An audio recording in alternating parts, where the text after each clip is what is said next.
Mid-Utah Radio presents high school baseball on the Mid-Utah Radio Sports Network. Baseball is what gets inside you. It's what lights you up. It's supposed to be hard. If it wasn't hard, everyone would do it. The hard is what makes it great. This broadcast is powered by Shepherd's Carpet and Flooring, Barrett's Food Town, Mason Machinery, the Jorgensen Automotive Group, D.P. Curtis Trucking, Bar W Beef, Sunrise Engineering, Sandpete Steel, Farmers Insurance Agents Dan and Gabe Cranny, Manti Family Dental, Jones and DeMille Engineering, Intermountain Power, Gunnison Valley Hospital, Clearsight Glass Solutions, and Barney Trucking. I know it's gotta be that can't eat, can't sleep, reach for the stars, over the fence, World Series kind of stuff, right? How can you not be romantic about baseball? Now let's go live to the Diamond for play-by-play coverage of high school baseball on the Mid-Utah Radio Sports Network.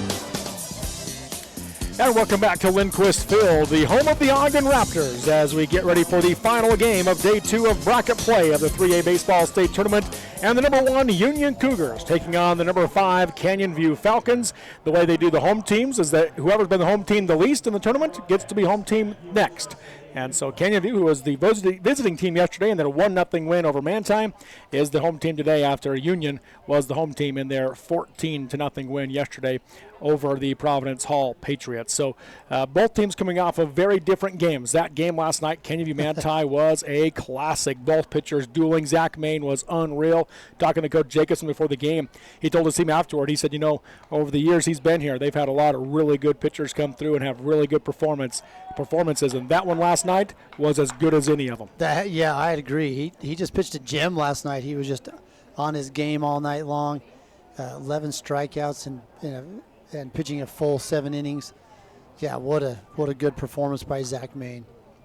And on the Union side, took a couple of innings, but once they got going in a big way and put up 12 runs in the third inning, ended up winning 14-0 in that game over Providence Hall. And so coming off of 2 very different games, you mentioned that earlier today with Manti trying to come off of a 1-0 loss as they went up against Providence Hall, who got run ruled yesterday. How the two teams are going to come out. On the winner's side, it can be different too. Absolutely, it sure can. When you're trying to figure out how to manage your next game after you've been through a lopsided victory or if you've been in a tight game. So Canyon View obviously battle tested last night. Union was able to kind of mow over Providence Hall and get to where they are tonight. Let's go to the starting lineups. We'll start with the visiting Union Cougars and Corey Sorensen. The center fielder batting number 1 is number 2 Gannon Labron. Hitting second is the catcher, number 26 Cade Franson.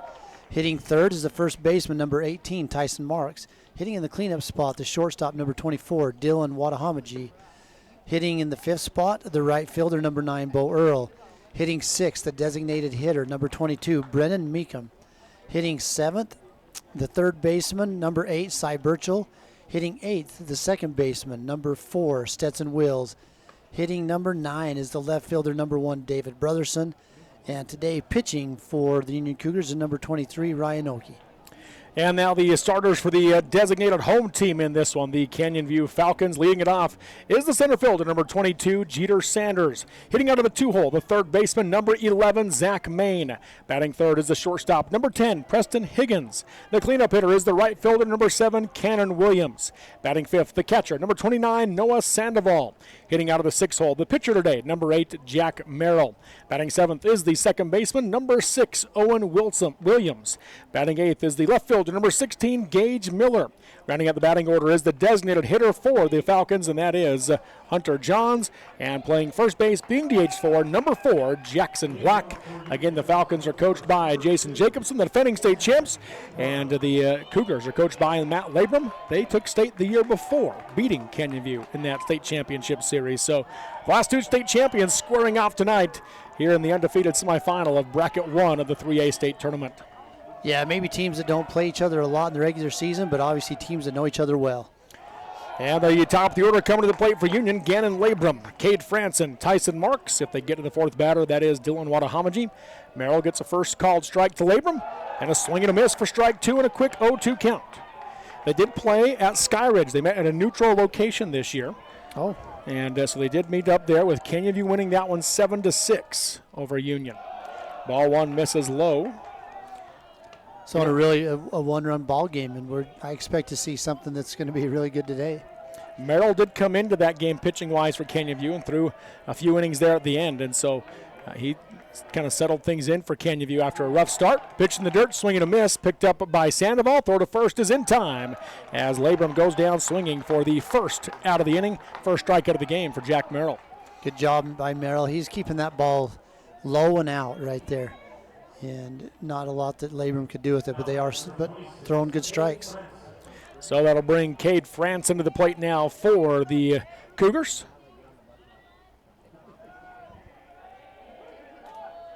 He steps in on the right side. First pitch right down the outside half for a called strike one. Good pitch from Merrill. See how the sun plays a factor in this early part of the game, and how the shadow right here in front of home plate does as well. Check swing there, didn't go around for ball one up and in. Yeah, that shadow between the pitcher and the batter can definitely cause some issues for the batter.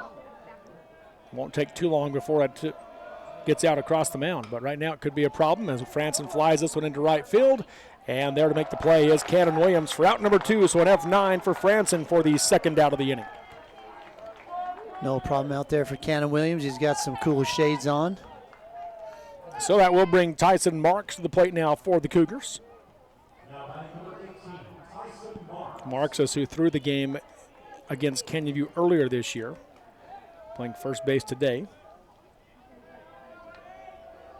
Merrill out of the windup. First pitch misses outside for ball one.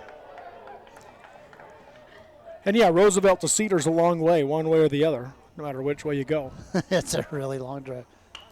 Line drive here, a little boop. Line drive into shallow left field for a base hit. Tyson Marks to the point to the dugout. Gets the first hit of the game. Yeah, and these teams are going to do, they're just looking for a spark. Anything that can help. You need runners on base to score, and now Union has their first runner on base. That'll bring Dylan Watahamaji to the plate. So I like that they are able to have a neutral site, meet at Sky Ridge. I don't know how close to the middle that is, but meet at Sky Ridge, play a game. And probably pretty darn close. Probably 2.5, 3 hours for each of them. Watahamaji in on the right side. Watches ball one go by way outside. Maybe a little more than 3 hours for Cedar City, but not much. Yeah. Marks takes a lead at first, barely. Merrill works out of the stretch. Here's the 1-0 to Watahamaji. Off the plate outside for ball two, so a 2-0 hitter's count. Loser of this game will play Manti tomorrow afternoon at 1:30. The winner moves on to play at 7 o'clock tomorrow night in the undefeated championship game as the undefeated team in the bracket championship. 2-0 from Merrill. Stays off the plate outside for ball three. So a 3-0 count.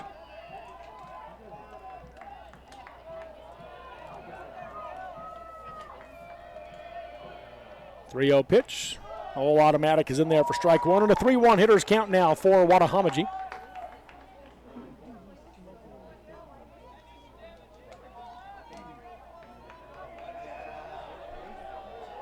Good crowd out here today for both Union and Canyon View.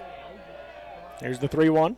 Swung on, high fly ball to center field. Going back is Sanders, settles underneath it, and makes the play for out number 3. So an F8 for Watahamaji for the third out of the inning as the Cougars get a hit but do not score. No runs on one hit, no errors committed by the Falcons, and one runner left on base through 1/2 inning to play. It is Union 0, Canyon View 0 on Centricom, Team Hive, and KSL Sports. Alvey Lumber in Manti and Monroe continues to offer great deals on shed, carport, and garage packages. You buy it and they will come and install it for you. This will be the easiest and best deal you will ever make. Alvey Lumber has lots of different types, sizes, and colors of shed, carport, and garage packages to fit your needs. For a free price quote and more information, stop by or call Alvey Lumber in Manti or Monroe, where the wood is good and so is the hardware. In times like these, it's good to know there's a place where people know who you are, no matter how long you've been gone. A place where the smells of home cooking are still in the air, where a simple wave warms your heart, and sharing stories with family, friends, and your community is just a way of life. Yes, in times like these, it's good to be home. Agraria Insurance Company, protecting what's important in life. Every morning when I walk in the door, I'm still at an awe. The quality of beef that we're harvesting here at Bar W, in my 40 years of experience, I have never seen beef after beef after beef of the extreme quality. Every single one of them that are coming through are top shelf.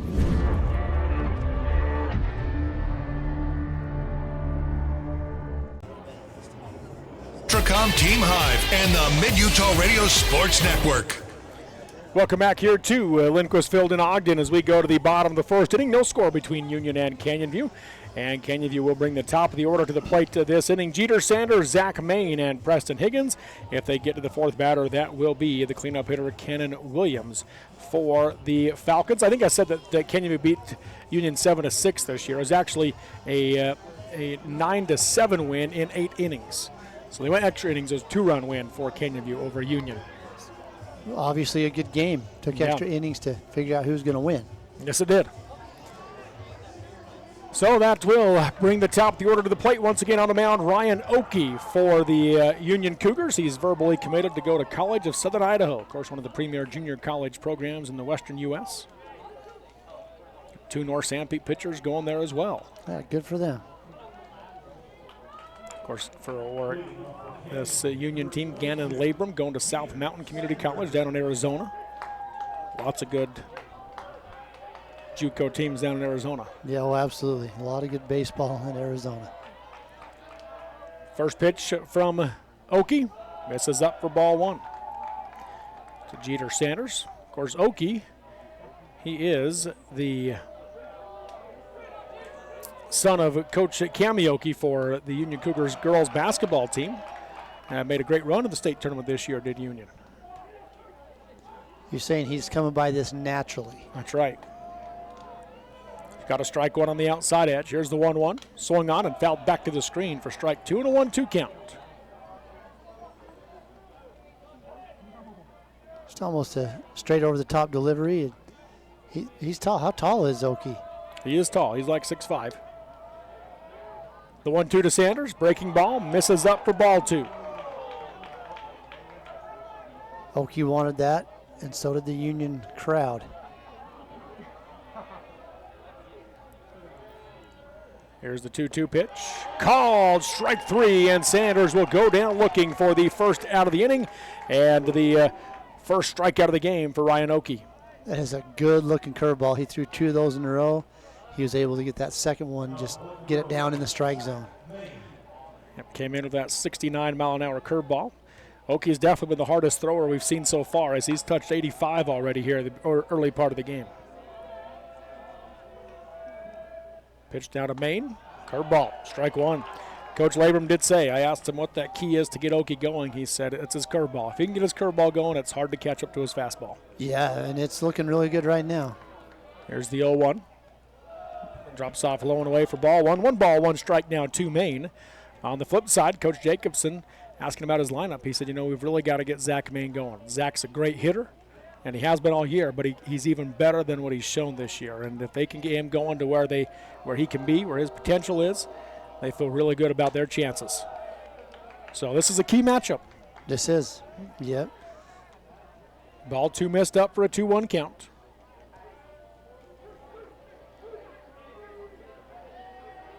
Next pitch from Oakey. Top of the zone for a called strike 2. 2 balls, 2 strikes. Yeah, so if you're throwing 69-mile-an-hour curveball and 85-mile-an-hour, that's 17 miles an hour difference. That's big. Usually you're looking around 8 to 10 miles an hour. Curveball there, ground ball to third. Filled it off the gut of Cy Birchall. Throw to first is in time for the 5-3 putout and the second out of the inning. Good play by Birchall, just staying down on that and make a good throw across the diamond. And his curveball has been consistently right at that 68-69. Fastball going anywhere from 80 to 85 in this first inning. That'll bring Preston Higgins to the plate now for Canyon View.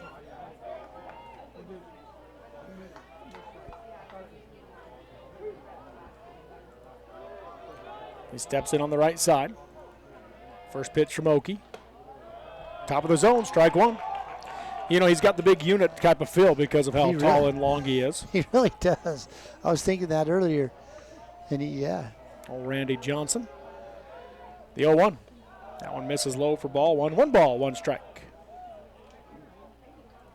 You know, we're talking about how hard he throws, 80 to 85 miles an hour, whatever that is. But where his release point is when he's coming at you, that big stride, I mean, he might be getting a little bit closer to you, so that ball gets on you a little faster.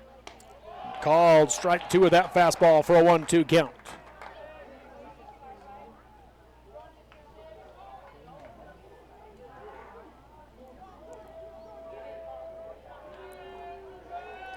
Working out of the windup, the 1-2 to Higgins. That breaking ball misses up for ball 2. 2 balls, 2 strikes.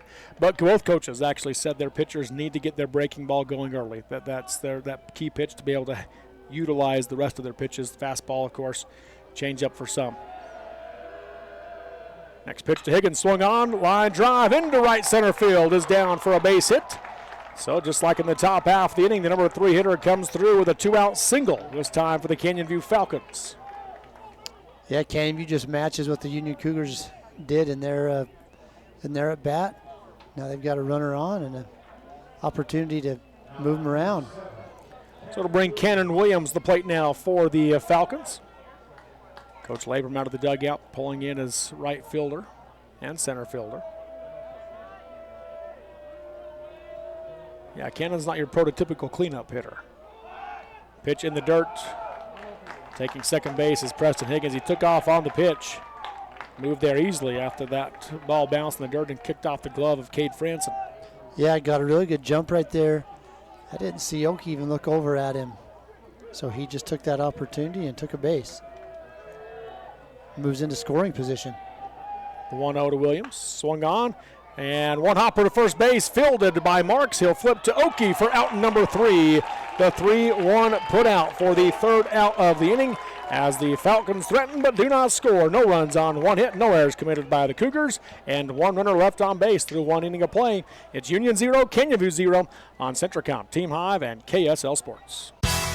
Barrett's Food Town has been your hometown grocer since 1935, earning your business every day with its fast, friendly, and convenient services. Barrett's meat department is second to none. You don't have to call someone out of the back room to get that special cut of meat you desire and deserve. You don't have to play card games or put up with troublesome gimmicks. You save money every time you shop Barrett's Food Town. Barrett's Food Town supports local schools and sporting events. Shop Barrett's Food Town in Salina or click on barrettsfoodtown.com or follow Barrett's on Facebook.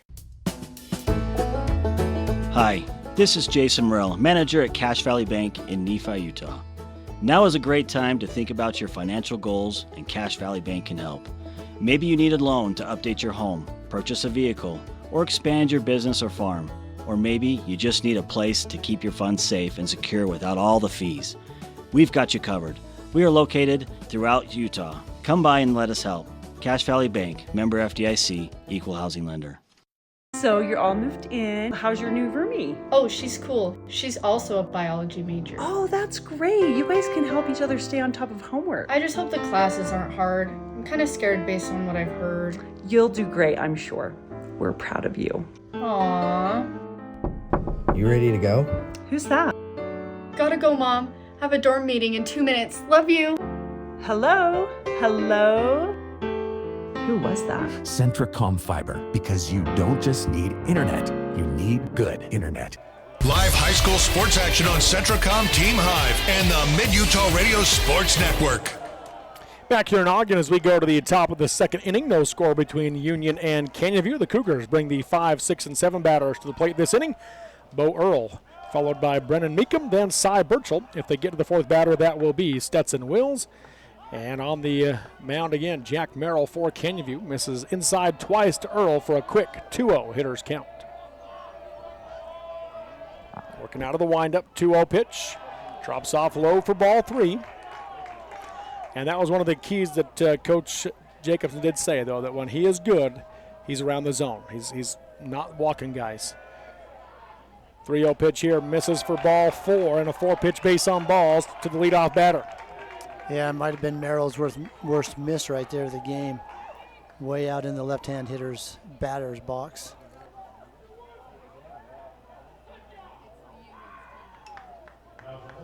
Got to get to the gear off and the gear on down at first base.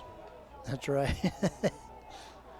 Get the protected gear off and get the sliding gear on.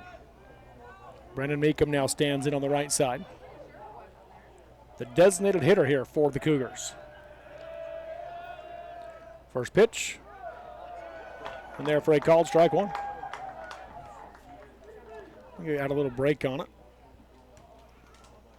Yeah, for Coach Jacobson, he's just asking his pitcher to get outs. That doesn't mean you have to strike everybody out. Right. But pitch to your defense, let them help you. The 0-1 pitch, that one just misses him. The throw down to second is just a bit offline as Earl slides in safely.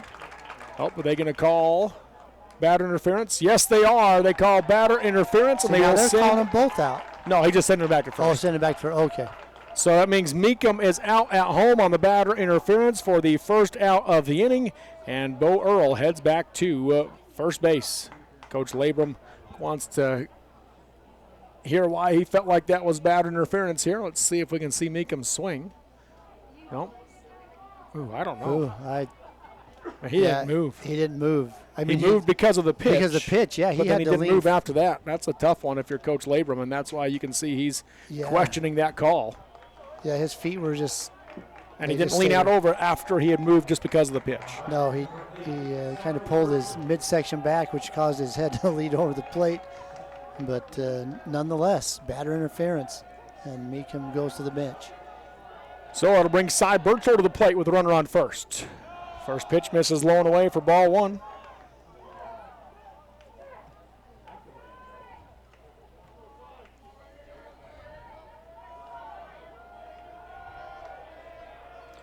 One 1-0 pitch from Merrill. Check swing. Did he go around? No, says the first base umpire for ball two.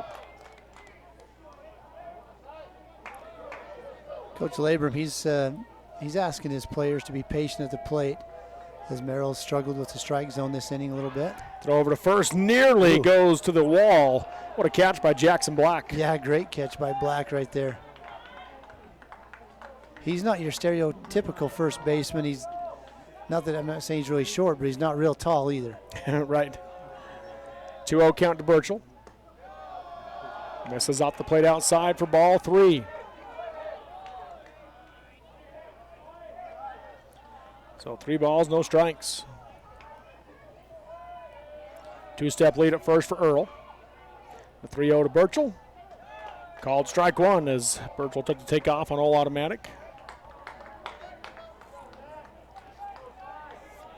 Trying to sell that to the umpire, but the umpire's usually already made up their mind before they leave the box.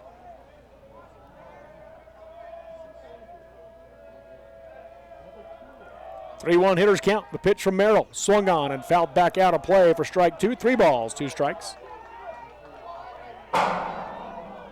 It's loud. That right on top of us. Loud foul ball.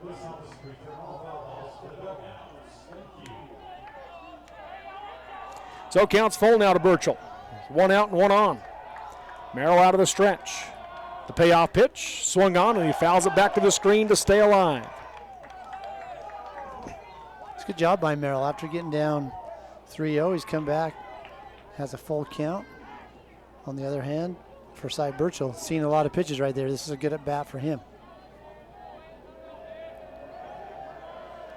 Again, the payoff pitch. Swung on. Fouled to the right side. That gets out of play again.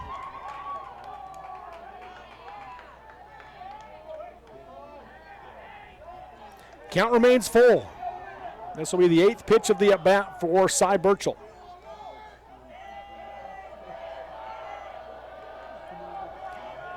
Again, the payoff pitch. That one will miss. Oh, caught the inside edge for a called strike 3, and Burchell will go down looking for the second out of the inning, second strikeout of the game for Jack Merrill. Good pitch by Merrill, just coming in on the inside corner. Too close to let go, I guess.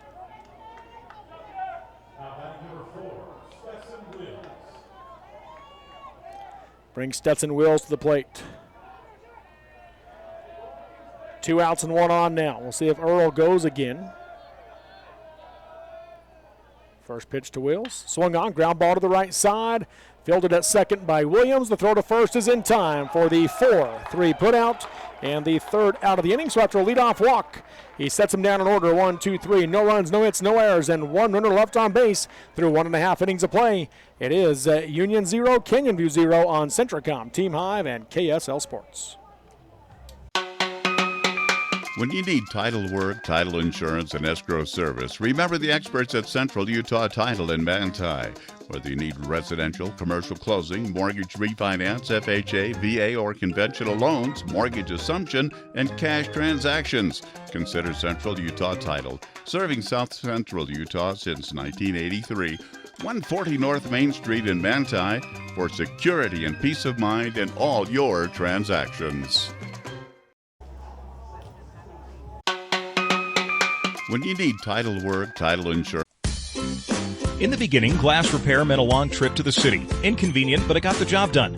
Then came the big chains, quick but costly. Then Clear Sight Glass Solutions rolled into town. For 15 years, they've been making your life easier with mobile and in-shop services. Because they're local, and they genuinely care about keeping you safe on the road. They even recalibrate for new models. Visit them on Main Street or at clearsightglasssolutions.com. Keep it clear, keep it local with Clear Sight Glass Solutions in Nephi. I'm Dr. Brandon Beck, and I'm one of the general surgeons at Central Valley Medical Center. One of the best parts of my job as a general surgeon is to interact with a wide variety of people. And many of those people have experienced chronic conditions or painful things for many years. And there is nothing better than helping them to work through those conditions and to have an improved quality of life. I'm happy to be back in Utah at Central Valley Medical Center serving the people in our community. Live high school sports action on Centricom, Team Hive, and the Mid-Utah Radio Sports Network. Welcome back here to Lindquist Field in Ogden as we go to the bottom of the second inning. No score between Union and Canyon View, and the Falcons will bring the 5, 6, and 7 batters to the plate this inning. Noah Sandoval leads it off. Ground ball back in the middle and fielded at second base by Wills. Throw to first in time. What a play by Stetson Wills at second base on the shortstop side of the bag. Yeah, that was a great play right there by Wills. I love to see those plays. Coming across, making a really good throw across his body. Gets the out, that 4-3 ground out. And I love that he didn't just settle for the backhand there. He got around it, scooped it, made the throw. Yeah, I love that play. Brings Jack Merrill to the plate, followed by Owen Williams. If they get to the fourth batter, that's Gage Miller. Ryan Oakey on the mound here for the Cougars. First pitch to Merrill. Strike one. I'll tell you, I am a sucker for good defense. I love to see good defensive plays. That's where I'm at. And I'll tell you what, best one we've seen maybe of the week so far. I wanted to say weekend, but of the week was Porter Daniels today for Manti. Diving catch down the right field line. That was absolutely amazing, and how he kept that in his glove. Yeah, very good play by Daniels. There's ball one high and away, so a 1-1 count now to Merrill. Oakey out of the windup. Just off the plate there for ball two. 2 balls, 1 strike.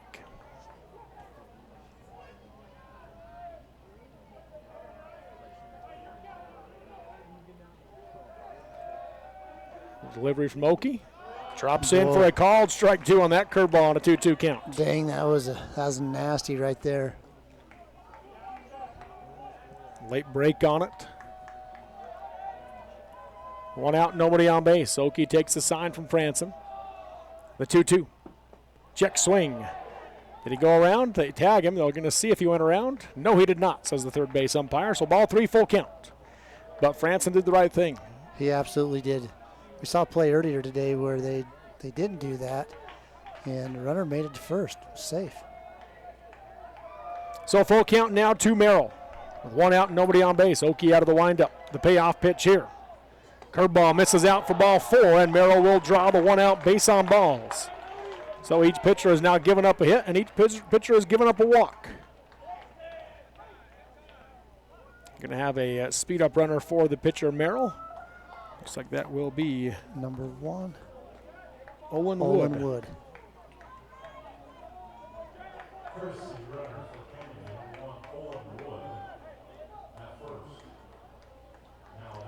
He's having to cover his eyes to get the signs right now. Coach Jacobson's giving the signs, and Wood has to cover his face to See what's going on. Yeah, Sun's in a tough spot right now for that right side of the field. Owen Williams stands in on the right side. Oki comes set out of the stretch. First pitch to Williams. Swing and a miss, strike one. Dude, the way you have the shadow, sun, shadow, small sun, shadow, sun, it's hard to see the ball coming through. It is. Through that right now for the batter. And that was a pretty hard pitch right there, too, 83.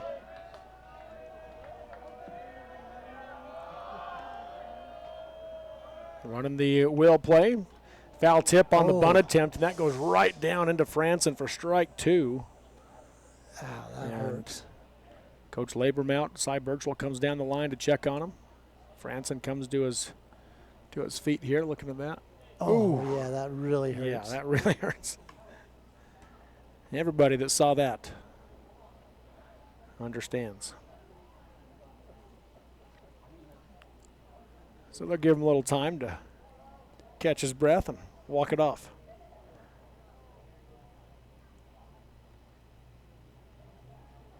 Makes it an 0-2 count to Williams. One out, runner on first here for Canyon View. That's where you hope you have good equipment for dang sure. Oh, man, that just hurts. Tough kid back there behind the plate. Franson does a really good job for the Union Cougars. Yes, he does.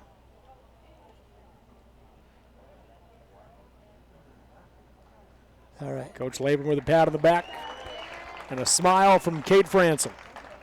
Do you think he told him to rub some dirt on it? I doubt it. That's a different kind of pain there. So. Yeah.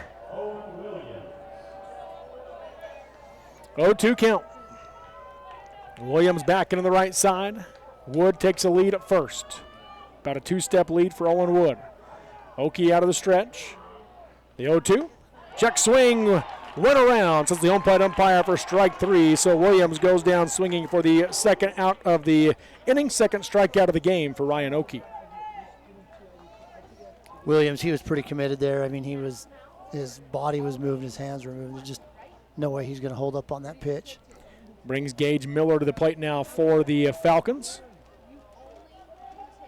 Coach Laban on the top step looks on. He's been adjusting his fielders here through the order. Two-step lead at first for Wood. First pitch for Miller. Strike one. Good fastball.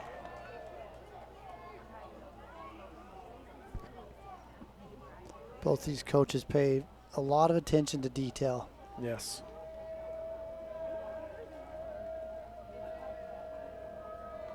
Still a two-step lead. The 0-1. Swung on, slow ground ball back in the middle. Oki fields it off the mound. Throw to first in time for the 1-3 putout and the third out of the inning as the Falcons get a runner on but do not score. No runs, no hits, no errors, and one runner left on base through two complete. It's Union 0, Canyon View 0 on Centricom, Team Hive, and KSL Sports.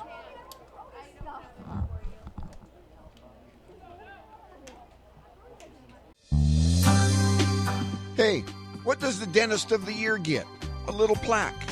Well, all humor aside, a little plaque can be deadly. Let Dr. Colton Douglas at Douglas Dentistry make sure that a little plaque doesn't cause you a major health concern. Your good health is dependent on good dental hygiene, so make a call today and make sure you get to show off that awesome smile for years to come. Call Douglas Dentistry's new phone number, 435-258-9001, 435-258-9001. Drive for a winning team. DP Curtis Trucking works hard to move America and get their drivers home on the weekend. DP Curtis hires reliable drivers with competitive starting pay and raises after 90 days. Employment options include insurance, 401k, paid vacation, and attainable bonuses, and more. Why would you drive for anyone else? Call DP Curtis Trucking for details, 435-893-2900. That's 435-893-2900, or click on dpcurtis.com.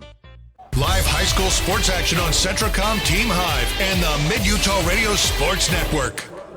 To the top of the third inning we go here in Ogden as the Cougars and Falcons are knotted at 0 through 2 innings of play.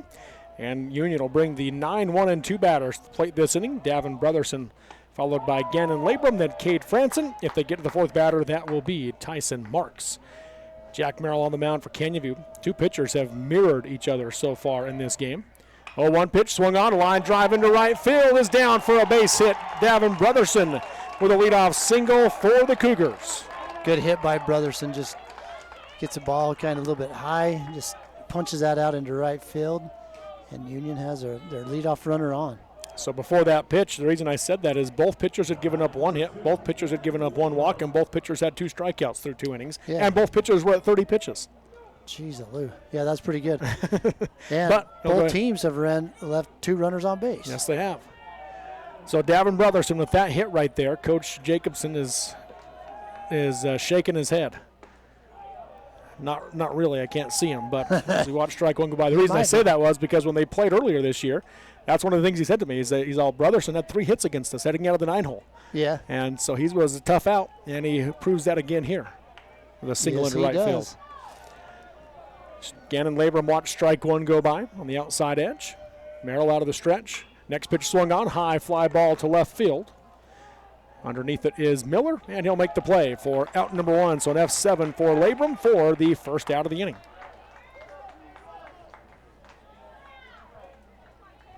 Brings Cade Franson to the plate.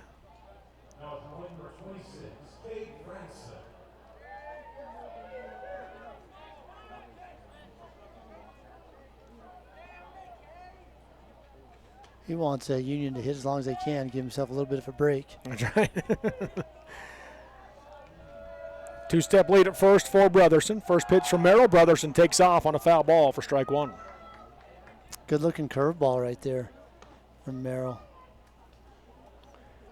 So an 0-1 count.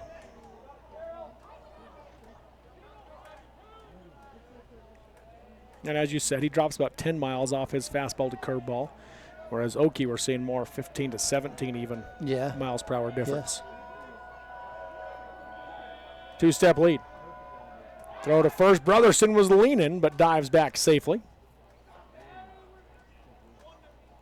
Smart play right there. Keep the base runner honest. Stays with that 2-step lead. The 0-1 pitch. Misses inside for ball 1 and a 1-1 count. Franson's 0 for 1. He flew out to right field in the first inning.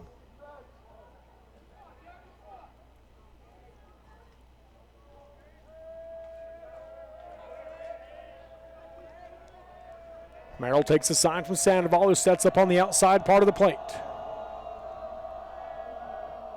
The 1-1 pitch, swung on, high, pop up to the right side. Going back at second is Owen Williams. Cannon Williams calls him off from right field and makes the play for out number 2. So an F9 for Franson for the second out of the inning. That'll bring Tyson Marks to the plate now for the Cougars. Merrill doing a good job. He's just he's getting some lazy pop fly outs right here. Helping himself. Letting his defense help him and help himself by keeping his pitch count low. Steps in on the left side. A little of a slower breaking ball there for ball 1. He missed up to Marks.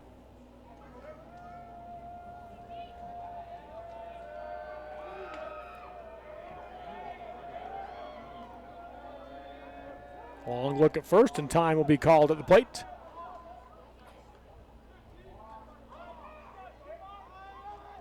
Some people in the crowd wanted them to call a balk on that. Marks had the first hit of the game for Union, a bloop single into left field. There's the 1-0 pitch, and now time will be called a balk. Called the balk there, yeah. So it moves Brotherson into scoring position as they wave off the pitch. Jack Merrill wondering what he did there. Looks to the field umpire.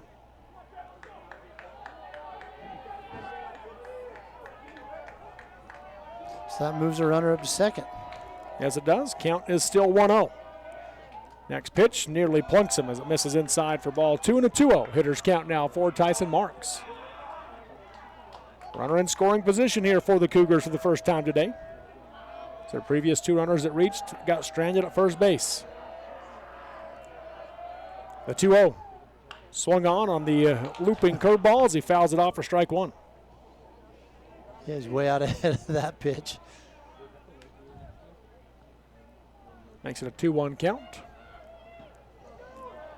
Top of the third inning, no score between Union and Canyon View. Little pause as they had to go get that ball. Cannon Williams came in from right field to ultimately pick it up. A little bit of time to get back to his position. 2-1 count. Taking a lead at second is Brotherson. Here's the pitch to Marks. Off the plate outside for ball 3 and a hitter's count once again for Tyson Marks. With Dylan Wadahamaji on deck, the cleanup hitter for the Cougars.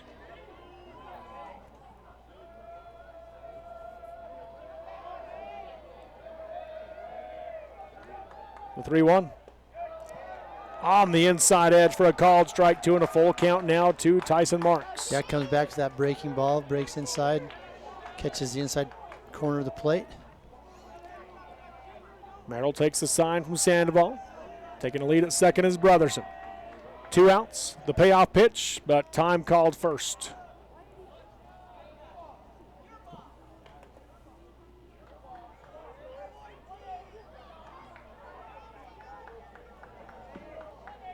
Would have been ball 4 right there. Marks back in on the left side. And again, here's the payoff pitch. Swung on, line drive into right field is down for a base hit. Brotherson rounds third. He will come in to score, and the Cougars strike first on the RBI single from Tyson Marks. Another single right there for Tyson Marks with an RBI.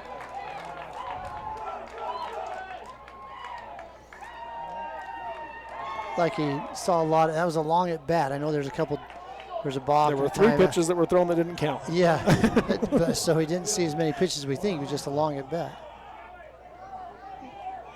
So Dylan Wadahamaji at the plate now for the Cougars. Tyson Marks on first and 2 outs here in the top of the third. Union strikes first. The top seed takes the early lead. First pitch from Merrill, and this is low and away for ball 1. And Union does with 2 outs. Got a little bit of a 2-out rally going on here. Or the start of a 2-out rally. 1-0 pitch swung on, line drive into right center field. That one's down for a hit. Cut off by Sanders. And going first to third is Marks. And a single for Wadahamaji. Back-to-back hits for the Cougars with runners on the corners and 2 outs. Yeah, good piece of hitting right there. Hard hit ball out into right center field. So that brings Bo Earl to the plate now for Union, as Noah Sandoval steps out front to get the defensive call in the first and third situation. Situations like this with 2 outs, you will see the throw down a lot of times. If they go, I don't know that they'll send him or not. Earl drew a 4-pitch walk in his first plate appearance as he steps in on the right side.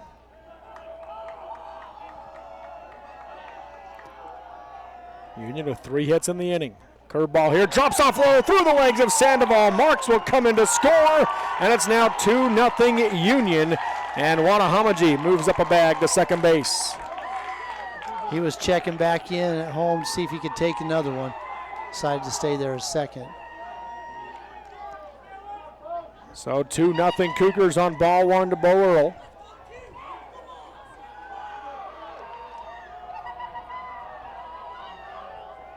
Outfielders are shifted towards the left field side.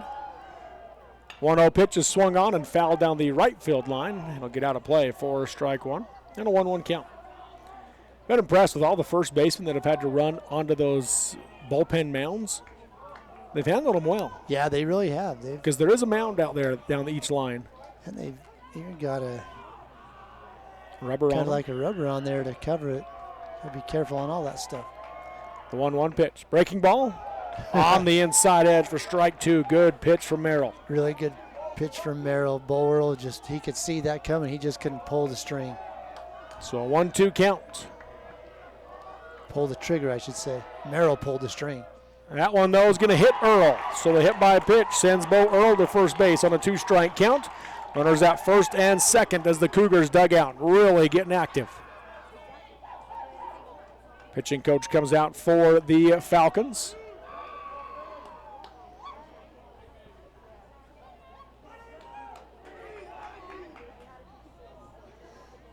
So we've had we just got a good cheer there from the Union dugout. Earlier today, or yesterday, you asked about the Manti cheers. They do the "What do we love?" free bases as theirs, and this one, "What do we love?" free 90.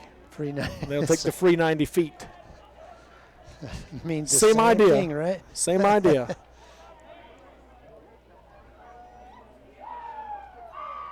Again, Union's dugout's getting into it, and that can be a factor when you start having energy like that coming out of your team. Absolutely. Can you trying to disrupt some of that rhythm and that energy right now? Yeah, that's what they got to try to do is match that energy and see if they can't get an out right here, get to the bats, and try to match what Union's done in this inning, this half of the inning. Brennan Meekum bats next. We haven't really got to see him have a real at-bat after he got called out for batter interference last inning on a throw down to second. Yeah, that was a tough call. I still think that's a tough call. I don't know what he does on that. First pitch, curveball on the inside edge, strike one. Merrill's hit that inside edge pretty good with that curveball today. He has, yeah. He starts it off at their hip and breaks it across the inside corner of the plate. The 0-1 curveball, swing and a miss. Nope, got a foul tip on it for strike two and an 0-2 count. Umpire's going to check out the ball. Looks like it's okay.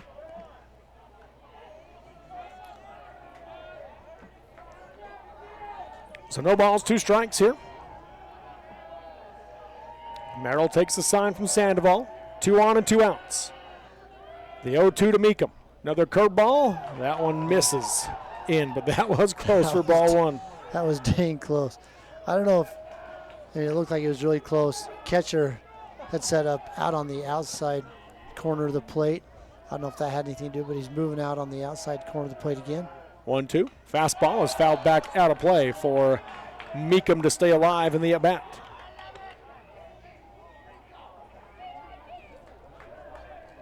Sandoval continues to set up outside, and that curveball continues to come in on the hands of the hitter. The 1-2 on the breaking ball. That one misses in for ball 2. 2 balls, 2 strikes to Meekum. Merrill a little bit flustered out there right now, so he wiped the face off. Checks Wadahamaji at second.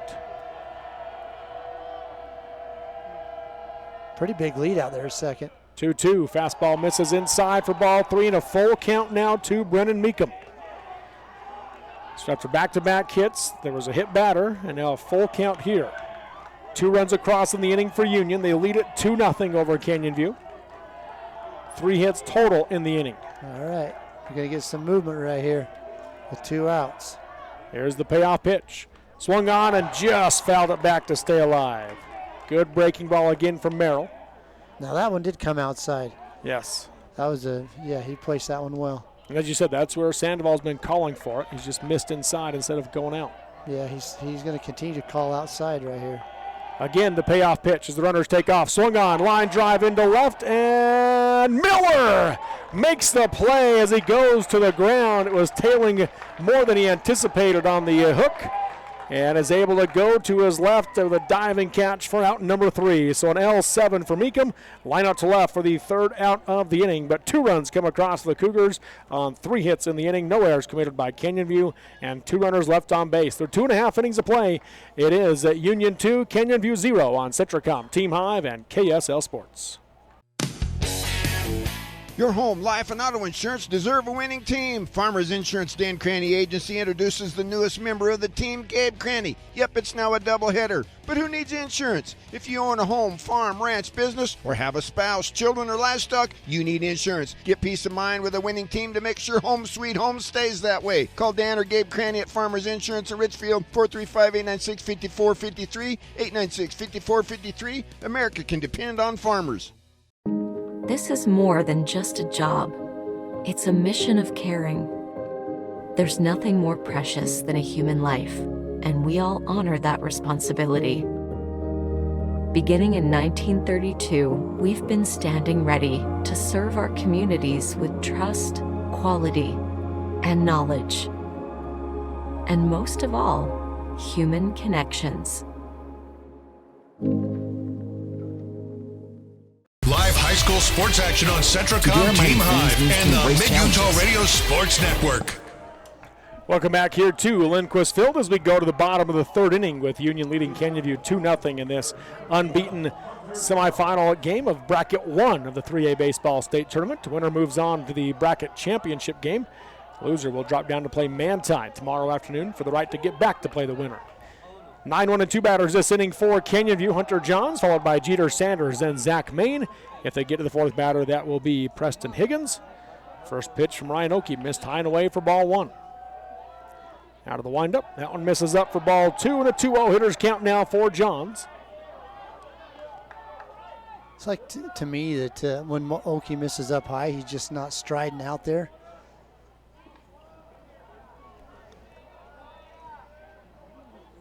Two-0 pitch, misses outside for ball 3, so a 3-0 count now to Johns.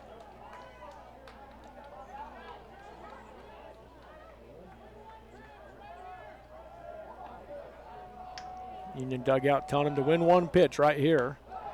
And he won't. Ball 4. So Johns will head to first on the 4-pitch base on balls. Leadoff batter is on for the Falcons. And for Canyon View, that's the way to start your own rally right there. Yes, it is. And that turns it over to the top with Jeter Sanders.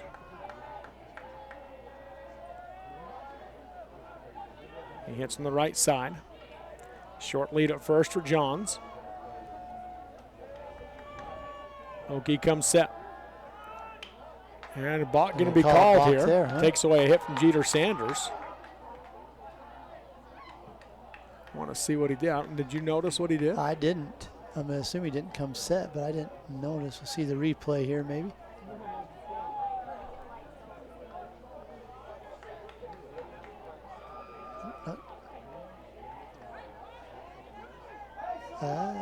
I'm not sure what he did. Saying he didn't come set. I mean, that's in slow motion right there. So. Yeah, I mean, you can see he took that big breath when he came set, but yeah, either way, a balk is called. Should be able to breathe. So that'll bring Sanders to the plate now, take away the hit that he had. First pitch now misses low and away for ball 1. So now both pitchers have balked. Yes, they have.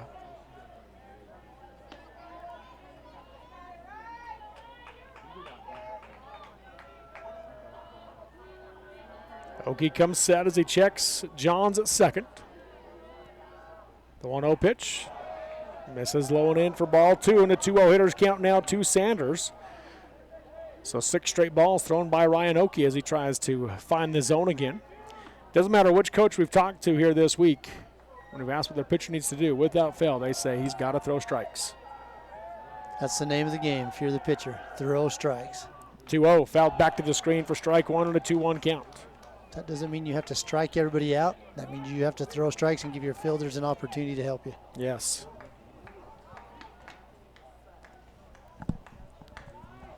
If we wonder, like, watch when he comes set, he'll bring the glove right to his belt, and then he slowly drops it below. Curveball there for a called strike 2 and a 2-2 count to Sanders. Yeah, really good pitch from Oakey.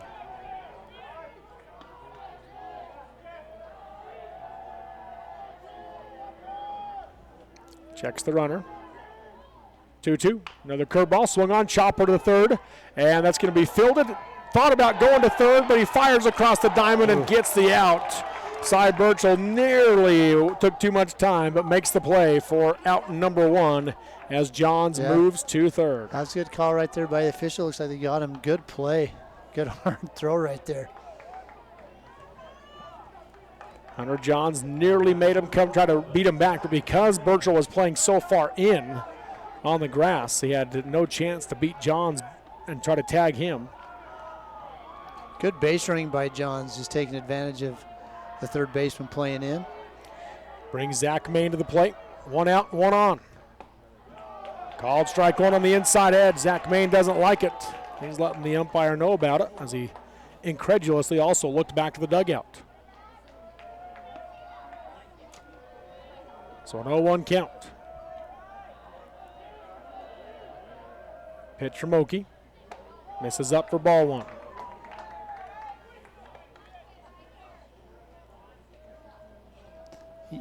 The Canyon View Falcons have a chance to cut the lead right here, cut in half. The runner on third. The 1-1, curveball, drops in for a called strike two, and Maine doesn't like that one either. Yeah, And you got to be careful when you're letting the umpire know every pitch you don't like it. Yeah, you got to be really careful. I think with 2 strikes, he better be protecting now. Oki sets. The 1-2. Swung on, ground ball to the left side. Off the glove of Wanahamaji as he tried to backhand it. And Maine will head to second. It'll be picked up in left field by Brotherson. It'll be an RBI hit for Zach Maine, but he reaches on an error that allows him to reach base. 1 out, runner on second now. 2-1 your score. Good base running right there, too. Hits a hard ground ball. Wanahamaji tries to backhand it, gets off the heel of his glove and off his wrist. Yeah, they ruled that a hit. I would really? disagree with that. I think that's an error. Okay, I put an error on that. I got to use my eraser again. I don't know. What do you think? Oh, I thought it was an error. I put it down. I already had an E6 on it. Yeah. So I thought he had the ability to make that play. And if he would have just squared it upright as opposed to the backhand. So if they rule that a hit, then that's a double. Yeah. The Union scorekeeper, though, does rule that an error. I don't know, Corey. I think. So what do we rule? I mean, I know what we're ruling it, but do we go with the official? Or? I'd go with the E6. That's what I felt like. First pitch now to Preston Higgins. Drops off low for ball one. It is an RBI because had they made the play at first, the run still would have come across. Correct. The 1-0 to Higgins on the inside edge for strike one. Makes it a 1-1 count.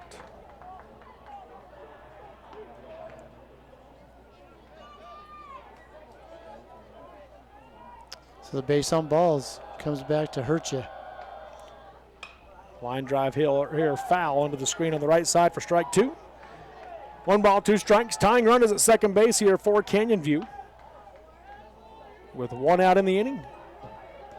In a 2-1 ball game.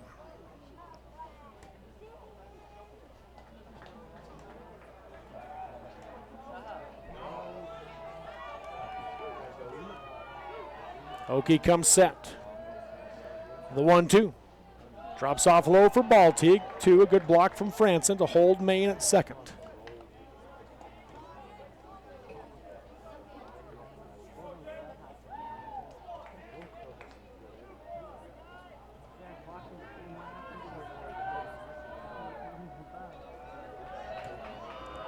Checks the runner. 2-2 pitch. Curveball. Called strike 3, and Higgins will go down looking for the second out of the inning, 3rd strikeout of the game for Ryan Oki. Yeah, Higgins knew it. He's just cringing right there, like, dang, that's a strike. So that'll bring Cannon Williams to the plate now for the Falcons. 2-1 your score here in the bottom of the 3rd inning. Canyon View and Union with the lead. First pitch, misses high for ball 1. Canyon View trying to even the score in the bottom half of the inning. Gonna have to deal with 2 outs.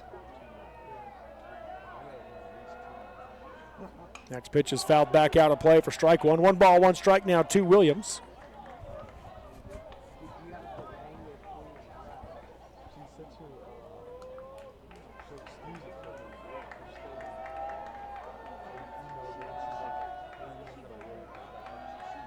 Look at Maine at second, the 1-1 pitch, curveball. Just drops off low, the Union crowd wanted it.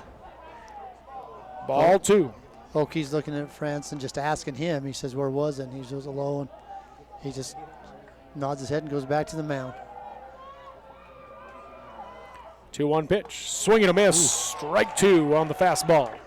Good hard fastball right down the middle. 100% challenging Williams on that fastball. So a 2-2 count.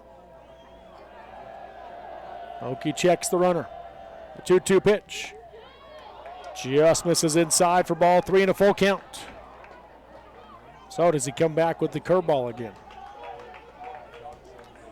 Well, he might. I'd come back with that fastball, challenge him again. Okie checks. The payoff pitch. Fastball swung on, ground ball to third. Fielded by Burchell. The throw to first. In the dirt. Scooped by Marks. Good for out number 3. Good scoop.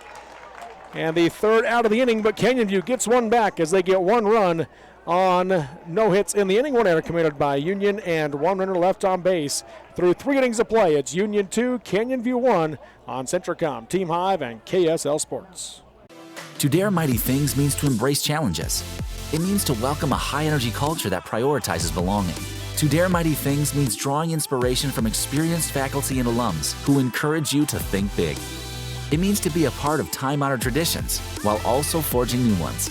To dare mighty things means celebrating your achievements with pride and joy, knowing you can make a difference by daring to be great. Join us at the Huntsman School of Business, where we dare mighty things. That's the Huntsman difference. We are all part of a team. Whether you are the quiet hero or the newest recruit, the steady anchor or the moral support, your team needs you.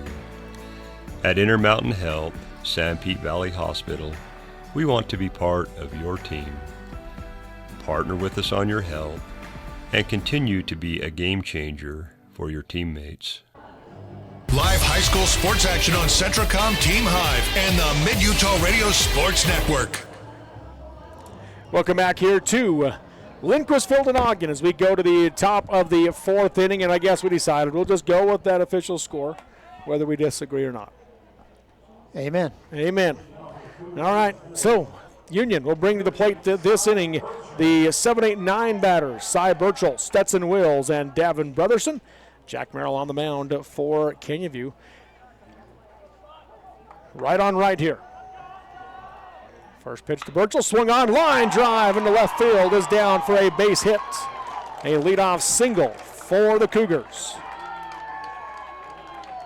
Great hit, first pitch swinging right there. He's not going to wait for him to get to that curveball. If he sees a fastball he likes, he's going to drive it, and that's what he did. I like it. I do too. They've been through, both lineups have seen the pitchers, and you don't have to take a pitch now. Obviously situations where you're going to, but right here, leading off, you get a first pitch fastball down the middle. Right. You take it. You know, right here, if Coach Labrum's called a steal or something like that, yeah, you're probably going to take a pitch, but. Stetson Wills in on the right side as Merrill comes set. Short lead at first. Curveball swung on, fly ball into right field. Coming in is Williams, and he'll make the play. Out number 1 on an F9 from Stetson Wills for the first out of the inning. So that'll bring Davin Brotherson to the plate now for the Cougars. Yeah, he's who got it all started. Yes, he is. For the Union Cougars. Drove a nice single into right field.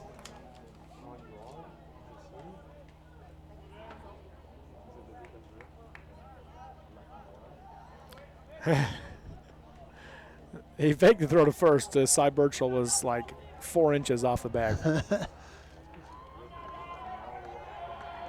Still not very far. First pitch to Brotherson, in the dirt outside. A good block from Sandoval to hold the runner. Yep, Brotherson scored the first run of the game. Union added a second. Batter later. And as you said earlier, Brotherson's a hard out for the Falcons. Strike 1 there for a 1-1 count.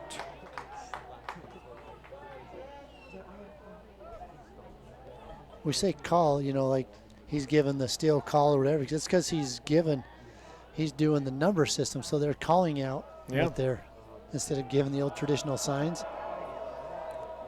Merrill sets the 1-1. Swung on. Line drive through the 3-4 hole again as Davin Brotherson comes through with his second hit of the game.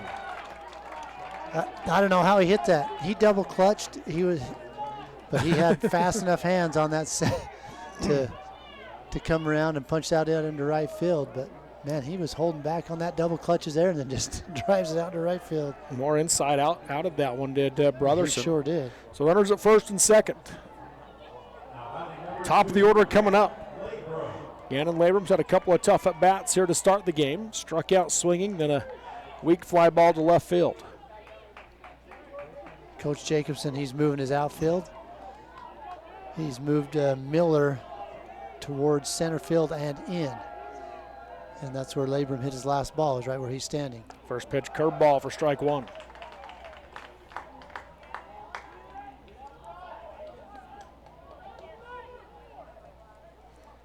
Two on and one out here in the top of the fourth inning.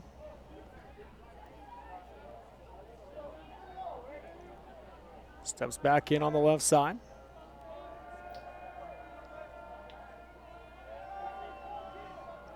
Merrill sets. 0-1 pitch, swung on, high fly ball to left. Runners had taken off. They have to retreat back to their bags. And making the play is Miller in left field for out number 2. So an F7 for Labram for the second out of the inning.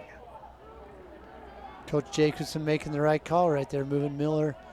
He ran, 5-6 steps and made that catch, but he had him right where he needed him to be. I'll bring Cade France into the plate now for Union with 2 outs and 2 on here in the top of the fourth inning. He stands in on the right side.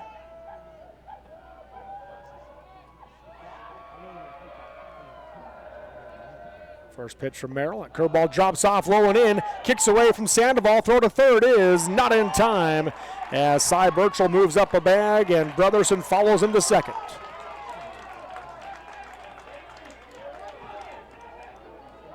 Yeah, that play is pretty close. A little bit closer than I thought it was going to be.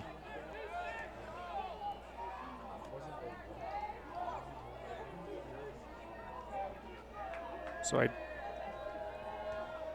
1-0 count to Franson. Puts 2 in scoring position as he watches strike 1 go by.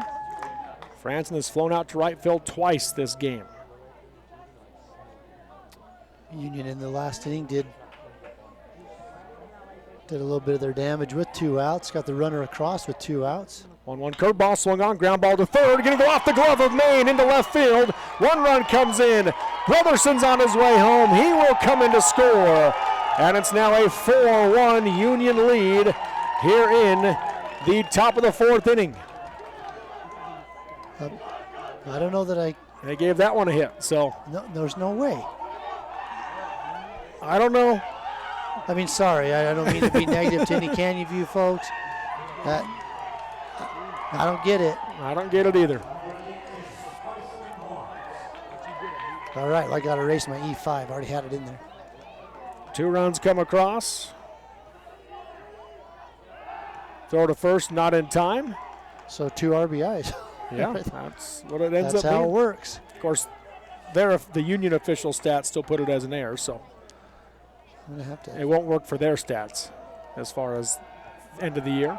Franson takes off, throw down to second is not in time. He just got the hand in there. Higgins not happy about the call, but I think the ump got it right as we take a look at it here. Now, too late to come to that one, but I think it looked to me like he just got the hand in before the tag. Yeah, these officials, they're right on top of this. Yeah, when they get to be right there instead of off to the side, they get a good look at it. They are right on it. 1-0 count to Marks. Swung on, fly ball into right field is down for a base hit on a line drive. Rounding third on his way home is Franson. The throw is cut off. He will slide in safely as Tyson Marks comes through with his second RBI single of the game and his third hit of the game.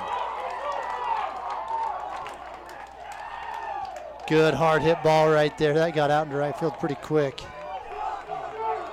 3 runs across in the inning makes it 5-1 Union. And Coach Jacobson, is out of the dugout. Coach Labram working his way down the third baseline.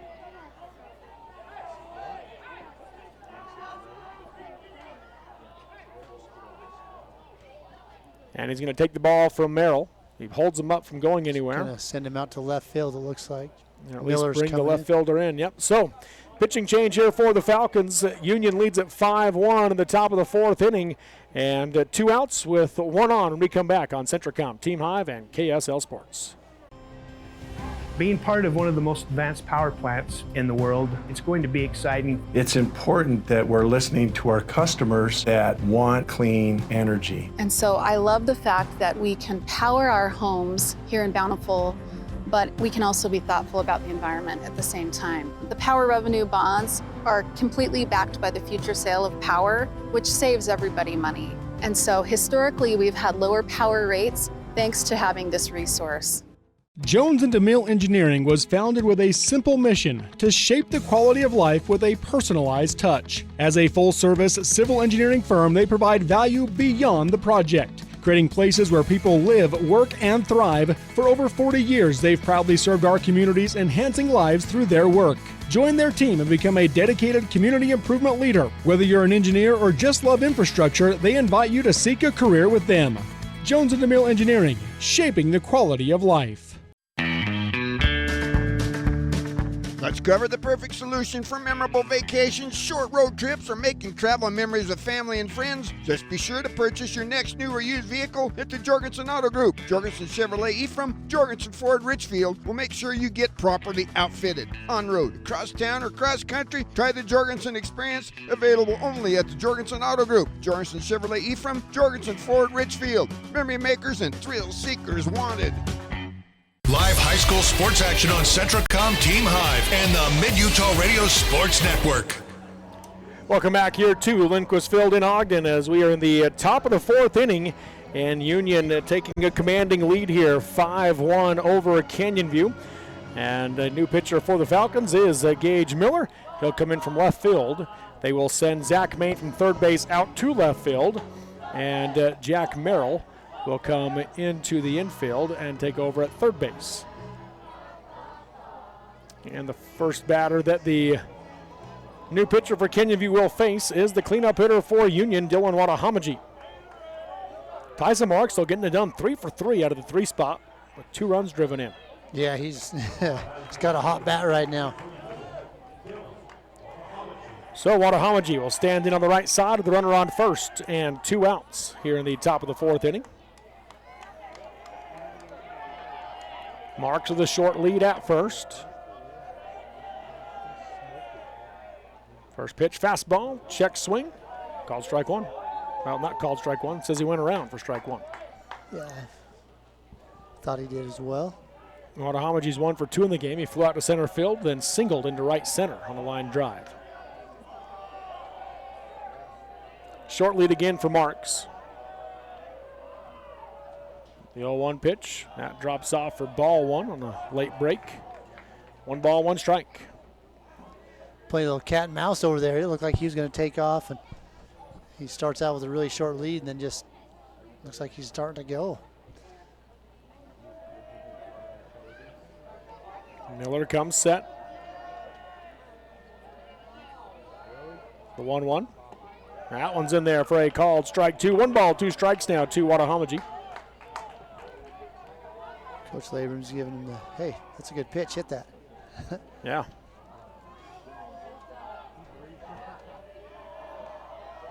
(5-1) Union here in the top of the fourth.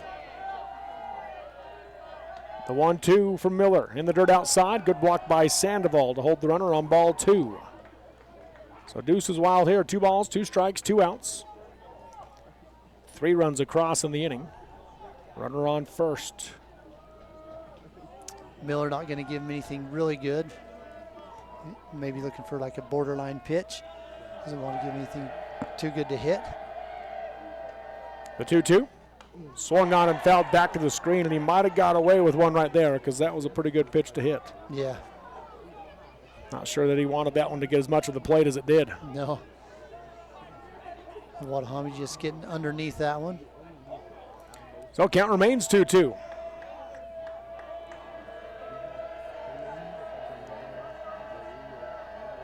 Marks takes off, pitch misses low, throw down to second is not in time as he slides in safely with a stolen base and a runner now in scoring position here for Dylan Wadahamaji and a full count.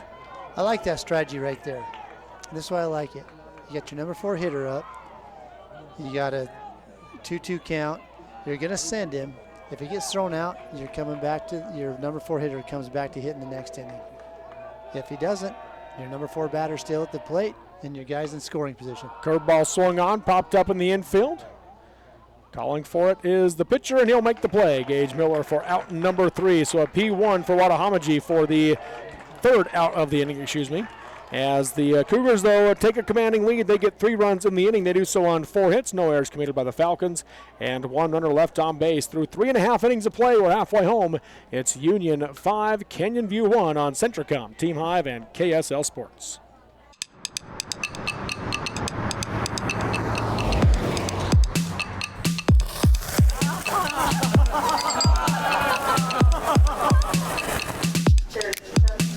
At Mountain America, we understand that debt happens. Let's lighten your load. Visit macu.com/debt happens to get started.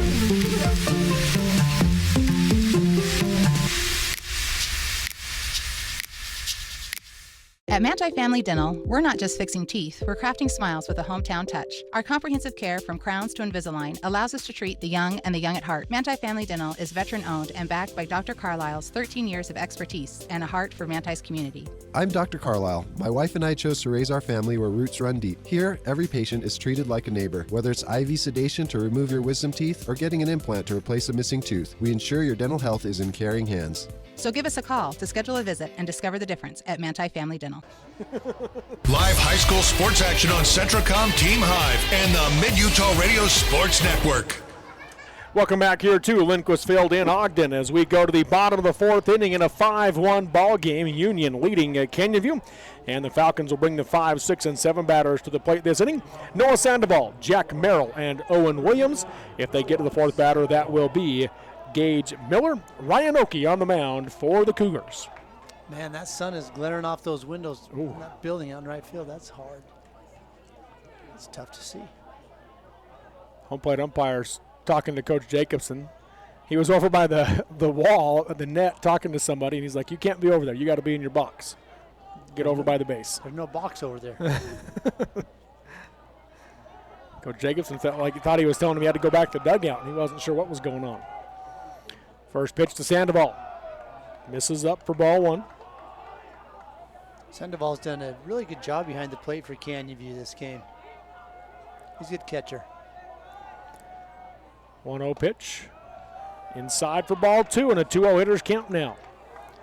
He's 0 for 1 in the game. He grounded out to the second baseman to lead off the second inning. 2-0. Swung on. Fly ball into right center field. Tailing away from Labrum. It'll drop in for a base hit. So a leadoff single for Noah Sandoval. Good hit right there out into right center field. Now Canyon View has the lead. Their leadoff hitter on base. Well, now he's not on base anymore. He got a runner. Yep, they'll bring in to run for him Case Brown as the speed-up runner for the catcher. Brings Jack Merrill to the plate now for the Falcons.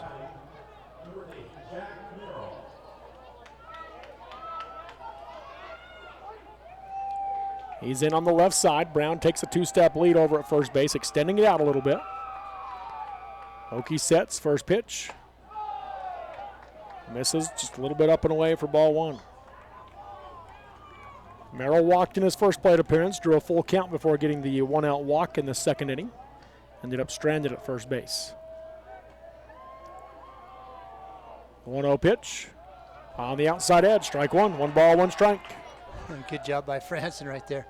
Pulling that back in to make it a no question that was a strike.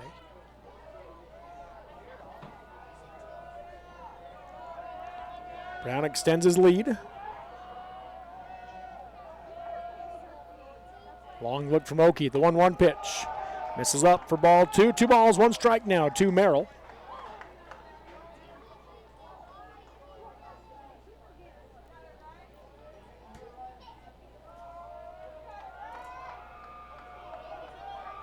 Again, Brown off the bag at first. No outs in the inning. That breaking ball. Misses in. Oakey wanted it. Doesn't get it for ball 3 and a 3-1 hitter's count. He wanted it, and Merrill kind of leaned in like he wanted to hit him. Yeah. Felt like he kind of put his leg, was kind of getting his front leg in there. The 3-1 pitch. Off the plate outside for ball 4. So a walk issued to Jack Merrill. Puts runners at first and second now for the Falcons. And Coach Labrum is out of the dugout. Might be the situation where he's just going to say, don't try to strike them all out here. Yeah, absolutely. Sometimes you can get caught over pitching. Yeah, I think so. I think sometimes pitchers, they get worried about things that they don't need to worry about when they really just need to worry about throwing the ball over the plate. You don't want to leave it right in the middle of the plate. Right. But you got 17 inches to work with. Just get it over a part of it. Oh, but umpire going to go break up the party on the mound. Well, nobody's throwing, so obviously he's not looking to bring anybody out of from off the bench. Right. Coach Labrum heads back to the dugout. 2 on and no outs here in the bottom of the 4th. 5-1 Union leads. It'll be Owen Williams at the plate now for Canyon View.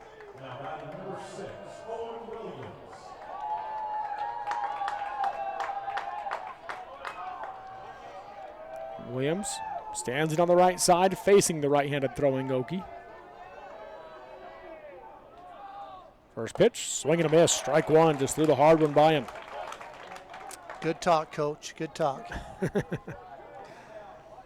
At 84 on that fastball. That's pretty well where he's been consistently last inning or so.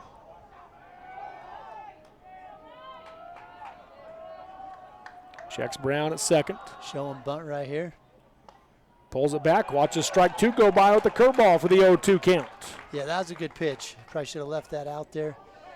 Yeah, Maybe Coach Jacobson just kind of looking on after that. Yeah.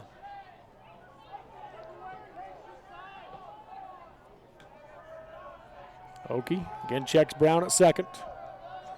The 0-2 off the plate outside for ball 1. Not a bad pitch, trying to get Williams to chase it.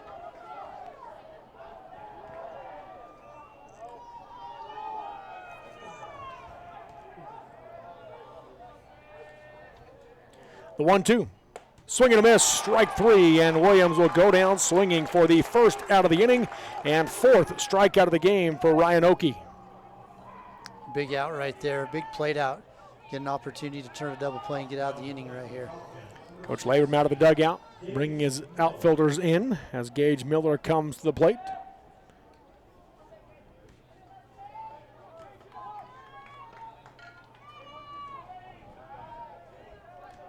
Stands it on the right side.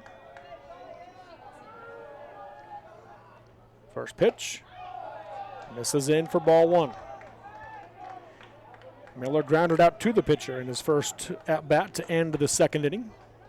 That pitch had a little something on it. Yeah, 84. The 1-0. At the top of the zone for a called strike 1. 1 ball, 1 strike.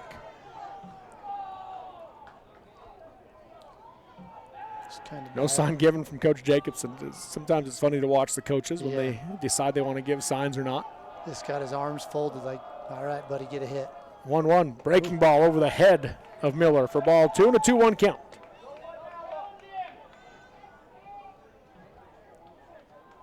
Yeah, you know, sometimes what are you giving a sign to do? I mean, they're not going to steal third base. Yeah.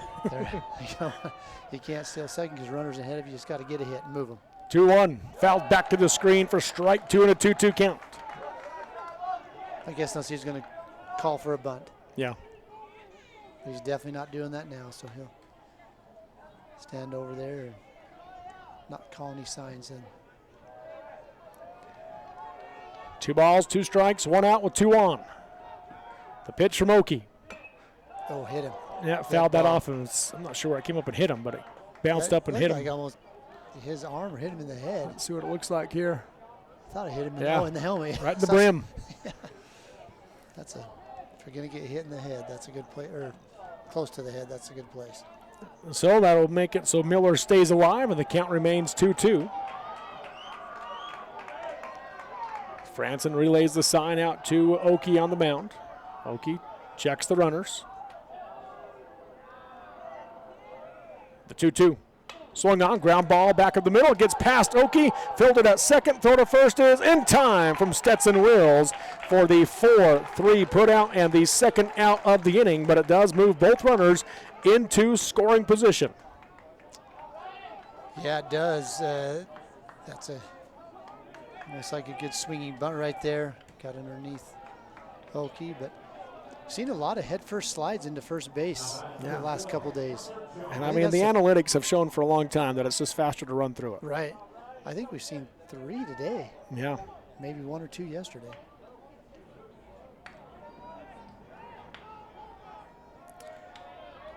Coach Labrum really moving his defense around right now with Hunter Johns at the plate. He stands in on the left side. Moved his second baseman more towards second base instead of in the hole. First pitch, fastball, strike one. Had some zip on it. Yeah, that's going to be that 84, 85 miler right there. So we anxiously wait for it to come up on Game Changer. There it is. 83. 83. Curveball for a called strike, 2-0, 2 count now to Johns. To go from that to that. You don't like 83? Let me give you 68. Ooh, that was tough. Good pitch. Johns digs back in. 2 runners in scoring position. 2 outs. The 0-2. Swung on. Chop to the right side. Charging his Wills. He'll field it. Throw to first in time for the 4-3 put out and the third out of the inning as the Falcons threaten, but they do not score. No runs on 1 hit. No errors committed by the Cougars. And 2 runners left on base. Through 4 complete. It's Union 5, Canyon View 1 on Centricom, Team Hive, and KSL Sports. Welcome back to the UCCU Saving Spotlight. Today's play of the day goes to Becky, a single mom who just got her son Max a youth debit card from UCCU. This is a big win for Max, who knows that UCCU mobile banking makes it easy for his mom to add money to his debit card anytime. It's also a big win for Becky, who knows it also makes it easy to monitor her child's spending anytime. Final score, 1 happy son, 1 responsible mom. With the assist from UCCU. It's a new age of storage at Mason Storage Utah and Aurora. Manage, rent, and pay self RV and boat storage online 24/7. Check it out today at masonstorageutah.com or call for reservation rates and information 435-529-7445. Rent storage in May and get 2 months of free storage at Mason Storage Utah, just east of Mason Machinery, 618 East Center Street in Aurora. Click masonstorageutah.com or call 435-529-7445. Live high school sports action on Centricom, Team Hive, and the Mid-Utah Radio Sports Network. Welcome back here to Lindquist Field in Ogden as we go to the top of the 5th inning in a 5-1 ball game. Union leading Canyon View. And the Cougars will bring to the plate this inning the 5, 6, and 7 batters. That'll be Bo Earl, Brennan Meekum, and Cy Birchall. If they get to the 4th batter this inning, that will be Stetson Wills for the Cougars. Gage Miller on the mound here for Canyon View.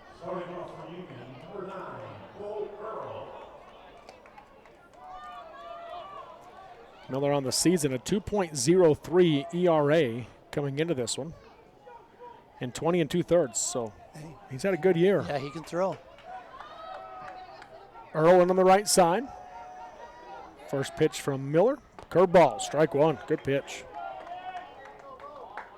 Earl, he's been on base both times at bat. He was walked and then hit by a pitch. The 0-1. That breaking ball misses inside for ball one. 1 ball, 1 strike. And the hit by pitch came with 2 strikes. And there's, as a pitcher, you just hate it when you bail a batter out. Yeah, I have a terrible story about that. The 1-1. Swung on. Fly ball into shallow center field. Sanders running in. Makes the play. Nearly overran it even. For out number 1. I'm not sharing it. You're not? No, I could. Yeah, it's just things you don't ever forget, you know. I hit a player with 2 strikes way back in 1993, my senior year. We ended up losing the game after I had 2 outs, 2 strikes on a kid, hit him in the head. Good hitter came up and hit a home run and ended the game right behind him. Brendan Meekum at the plate now. Watches strike 1 go by on the inside edge. That's Cliff Notes version of a the terrible Cliff Notes story. Version, yeah. The 0-1 pitch, swung on, off the handle, ground ball to the left side, high hop to Higgins. Throw to first is in time for the 6-3 ground out and the second out of the inning. Good solid play right there. Good solid throw by Higgins. Coming up and just makes it look nice and easy. So it'll bring Cy Birchall to the plate now for the Cougars. Hey, this part of the lineup right here, they've been doing some damage for the Cougars. Checking to see who they have in the bullpen down there for Union. He's got blonde hair. First pitch, breaking ball, drops in for a called strike one. Oh, it's Tyson Marks. Oh, all right, yeah. First baseman. The 0-1. Called strike two on the inside edge. He's got that breaking ball working right now, does Miller. Yeah, he's coming in for relief and doing a great job on the mound.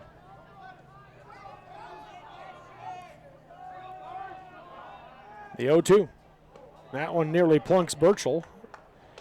Misses above him though for ball one. It's interesting watching him in the windup. He doesn't get that knee up real high and almost has a slide step coming out of the windup. Yeah.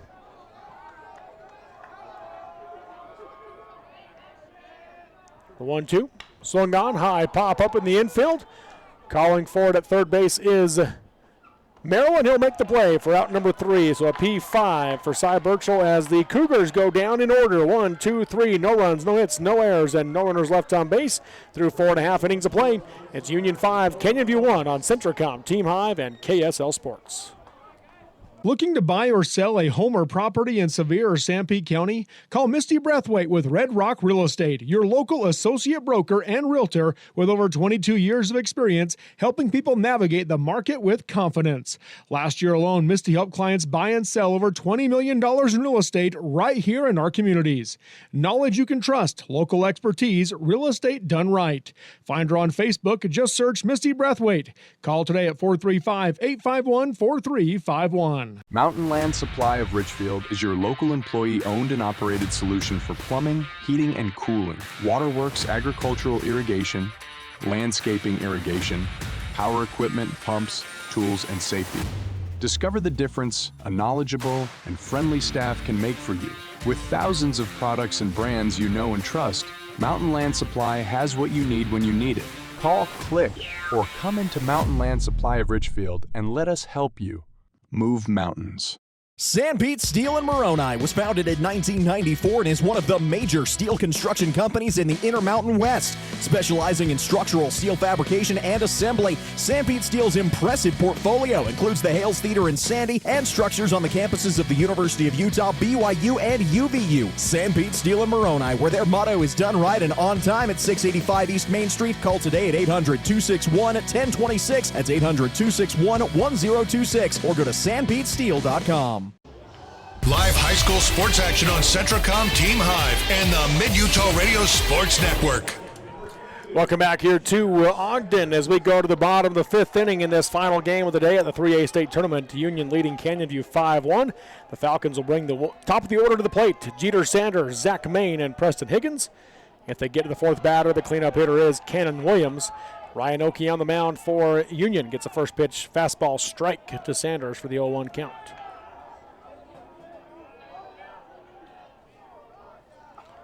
The 0-1 curveball swung on, ground ball to the left side, high hop to Wadahamaji. Throw to first is in time for the 6-3 putout and the first out of the inning. Wadahamaji showing off his arm right there from shortstop. That was a hard throw. That will bring Zach Main to the plate now for the Falcons. He's 1 for 2 with an infield double. That's what I'm calling it. Okay. Guess that's what I'll call it too. First pitch from Oakey. Curveball for strike one. Good spot.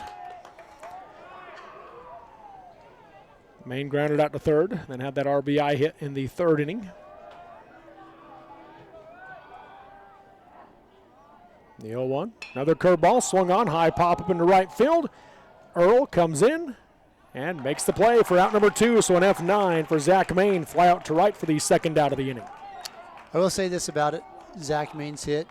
Air or hit. He did hit the ball hard. He hit it hard. It was hit right on the button. Yeah, that one back in the third inning. Yeah, you put it in play and you give yourself a chance. Yeah, very true. And he took, he made the best of it. So it brings Preston Higgins to the plate as he stands in on the right side. First pitch. That breaking ball drops off low and away for ball one.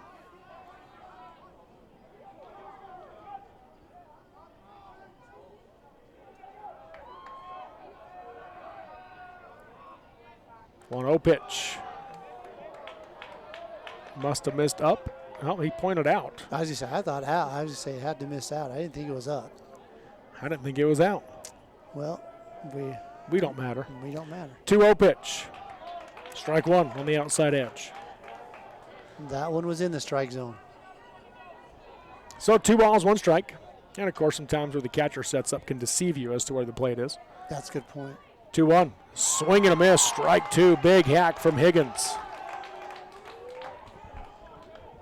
Yep, this umpire, he's done a great job. He's been crazy consistent. I think he gives a higher pitch. Yeah. I think he has this game, which I'm okay with if you're consistent. 2-2. That one misses in for ball 3 and a full count now to Preston Higgins. Higgins looks back at the dugout like, yeah, I didn't miss much. He gives like the, shows about a couple inches there. Okie comes set. 2 outs, no one on. The payoff pitch. Curveball, that one's up and in for ball 4. And Higgins will reach base for the second time today on the 2-out base on balls. Bringing Cannon Williams to the plate.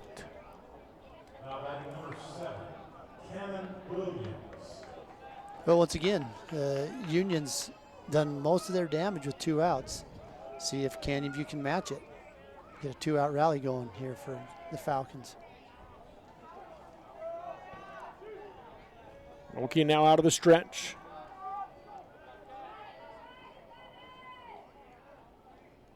A long look at first. Pitch to Williams. Fastball fouled back to the screen for strike 1. Well, I wasn't sure they still did the pocket schedules for pro baseball teams, but Ogden Raptors got me a pocket schedule here. They start their season first game next Tuesday. Yeah, and they've invited us up to a game if we'd like to come watch one. This is a great field. It'd be fun to come up here and watch a game. Yeah, it would. I mean, it's fun to watch the games right now. Yeah, yes, it right is. on this field. Great field, great backdrop. The 0-1 pitch, runner takes off, foul down the first base side for strike 2. And Higgins will have to return to first base. So yeah, they play out Boise, 6-game series from Tuesday to Sunday. Monday's the travel day back home. And they'll play Missoula, Montana. So are the Raptors, are they considered a single A, a double A? The club? rookie league, I guess Rookie you'd league, say, okay. yeah. 0-2 count, 2 outs here in the bottom of the 5th. The pitch to Williams, curveball, swung on and fouled back out of play as Williams battles to stay alive. Well, speaking of the Raptors, they've been here since 1900. Oh yeah, we were going to do this. We were going to do this, and we went out, took some pictures. Let's see if we can remember who they were. So the Raptors there. They've been a lot of names. They've been a lot of names. Okay, let's see. I've got it pulled up here. Here's the 0-2 pitch first. Higgins takes off. Check swing, foul ball out of play. So their first mascot was the Lobsters, the Ogden Lobsters. That's the one I just don't understand. I can't figure that one out either.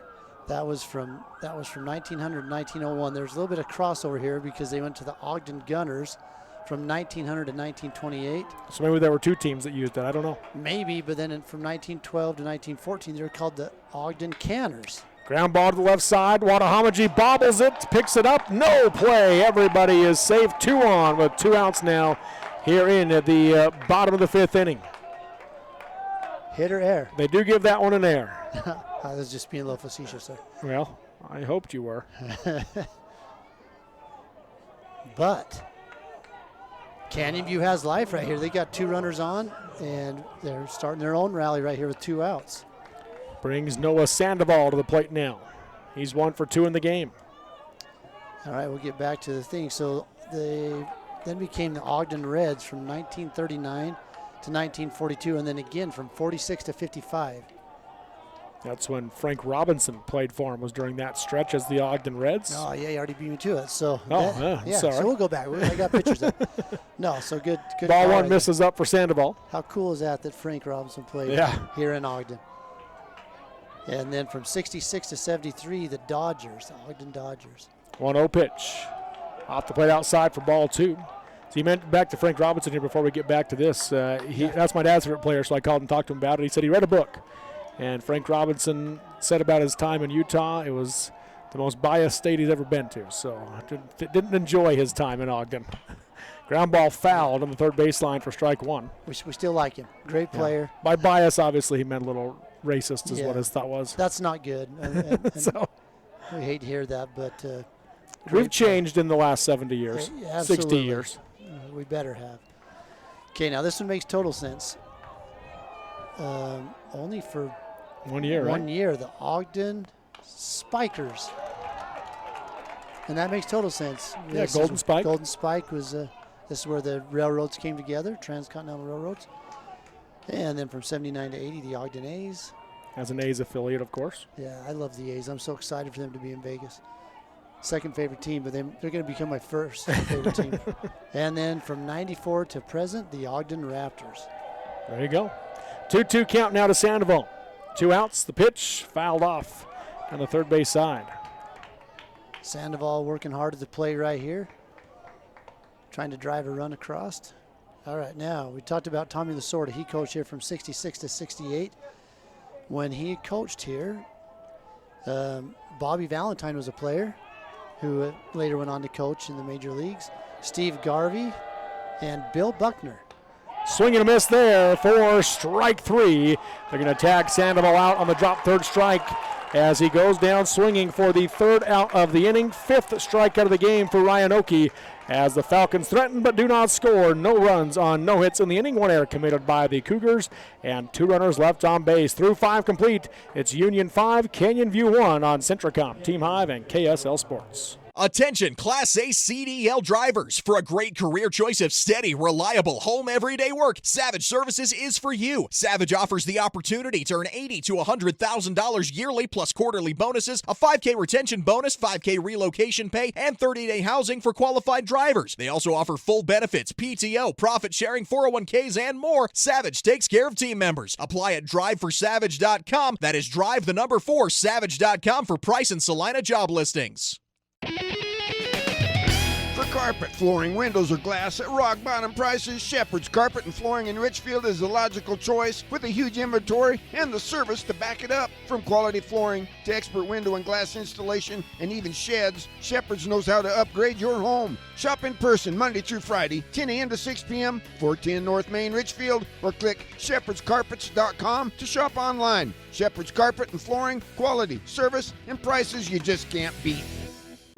22,000. That's roughly how many breaths you'll take today. And if your air isn't clean and healthy, there's 22,000 reasons to improve your air purification system for you and your family. Pure Air from Lennox is a whole home solution, meaning cleaner air in every room and every breath, every single one. Call the Stallings Company to see how we can fill your home with perfect air. Lennox, air is life. Make it perfect. Live high school sports action on Centricom, Team Hive, and the Mid-Utah Radio Sports Network. Welcome back here to Lindquist Field in Ogden as we go to the top of the 6th inning in a 5-1 ball game. Union leading Canyon View, and the Cougars bring the 8-9-1 batters to the plate this inning. Stetson Wills, Davin Brotherson, and Gannon Labrum. If they get to the 4th batter, that will be Cade Franson, as Wills watches a breaking ball from Gage Miller across the inside edge for strike 1.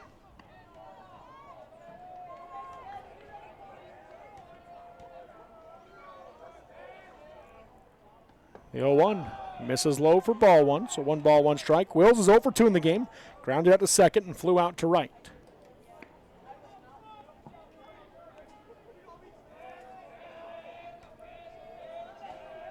Just trying to get a hit right here for the Cougars. The 1-1 swung on, line drive, caught. That's short by Higgins. Had to just jump to catch that one for out number 1 on the L6. Hard hit ball by Wills, but good job right there by Higgins. So that'll bring Davin Brotherson to the plate now for the Cougars. 2 for 2 in the game is Brotherson. Trying to match what he did against Canyon View when they played earlier this season with a third hit. So in 2 games, he has 5 hits against the Falcons. First pitch here. Misses low for ball 1. All right, did we miss anything about the Ogden Raptors? I mean, a lot of obviously current players still that had played for the Raptors at some point in recent years. Yeah, Kenley Jansen, Cody Bellinger. Seeger. Oh, yeah, Corey Seeger, yeah. Some real good Jock players. Peterson. There you go. Foul ball there for strike 1. 1-1 count now to Davin Brotherson. In fact, when the affiliation ended, when Major League Baseball got rid of so many minor league programs, and the affiliation with the Dodgers ended, here's the 1-1. Misses inside for ball 2. That affiliate at the time, the Dodgers put out a release that said that the Raptors are no longer affiliated. But of the 40-man roster in 2021, 17 had played for the Raptors at some point. Wow, that's impressive. 2-1 pitch, swung on and fouled back to the screen for strike 2 and a 2-2 count. Now to Davin Brotherson.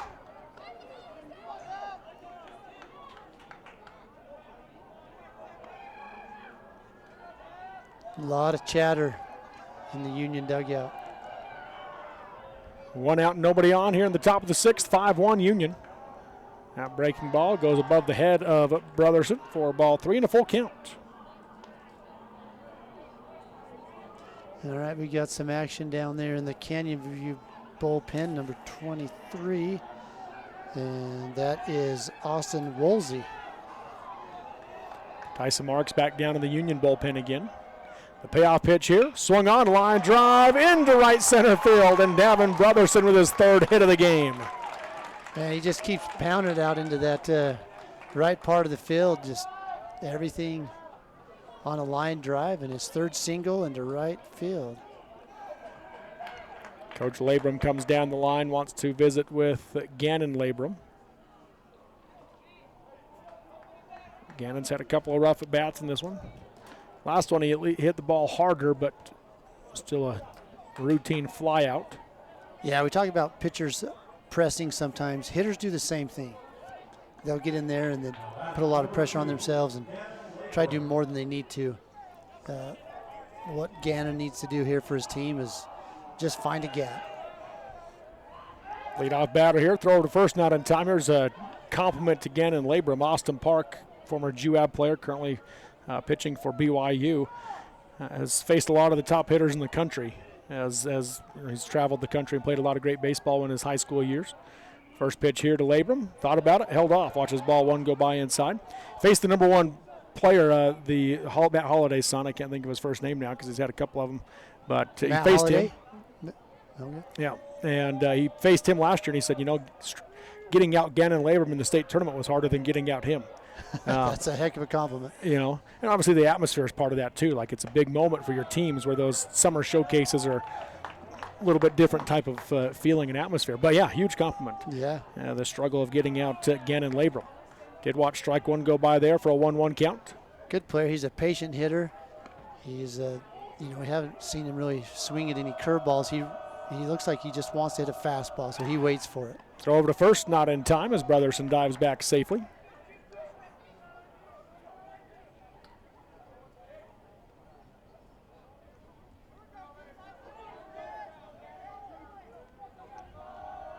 Two-step lead at first for Brotherson. 1 out. Here's the 1-1. Swung on and fouled back to the screen for strike 2 off the bat of Labrum. Hard cut right there. And maybe Coach Josh Park can remind me of how that story exactly went, because he's the one that told it to me. But maybe help me on the names of it. But either way, it was a big compliment to Gannon Labrum. Yeah, that is a good compliment. He really keeps his hands back. You can see they shift to left fielder. They don't pull him way over to center field. They kind of keep him more straight up. Bach will be called, and that will move Brotherson into scoring position. Gage Miller questioning what he did. Let's see. He took the explanation and moved on. I don't know. I don't know what they're seeing that we're not seeing, but he looked like he was set. He took once again. He took that great big breath right there. Yeah. but you can't balk because you're breathing. 1-2 pitch is swung on and fouled to the left side. It will get out of play as Labrum continues to battle.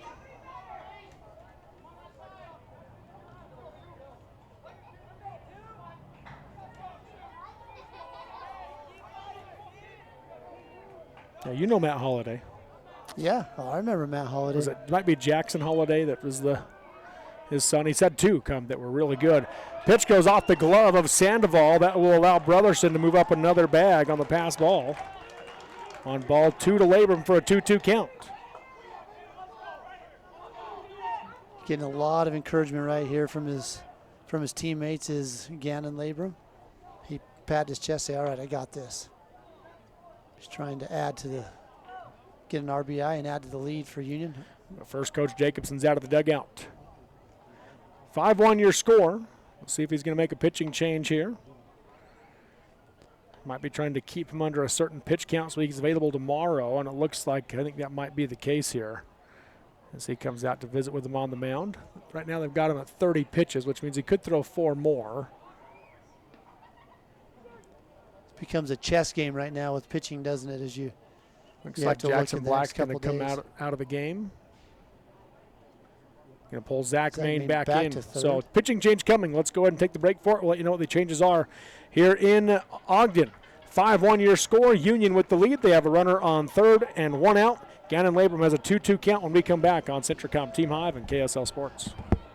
Vince Lombardi once said, "The measure of who we are is what we do with what we have." The quote rings true whether applied to our country, our schools, our homes, or on the field of play. We applaud our student athletes for their hard work and determination on the field and in the classroom. Brought to you by Sunrise Engineering, promoting excellence in sports and education. Visit us at sunrise-eng.com. That's sunrise-eng.com. If you've ever ridden an ATV, you know how much fun they are. They're helpful for small jobs, too. Our credit union is your first stop for an ATV loan. Since we are member-owned and not-for-profit, it's a smart stop to make.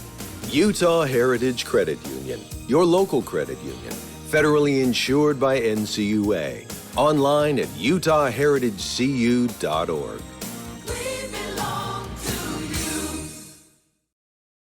Wendy's went back to the kitchen to give our famous spicy chicken sandwich a total upgrade.